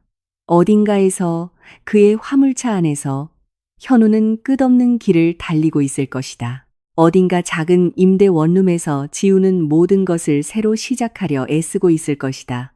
그리고 그녀는 여기 따뜻한 아파트에서 잠든 아들과 사랑하는 엄마 곁에 있었다. 그리고 그녀는 모든 것을 올바르게 해냈다는 것을 알았다. 그녀는 지옥을 통과했지만 무너지지 않고 나왔다. 그녀는 자신을 되찾았고 그것이 그녀의 가장 큰 승리였다.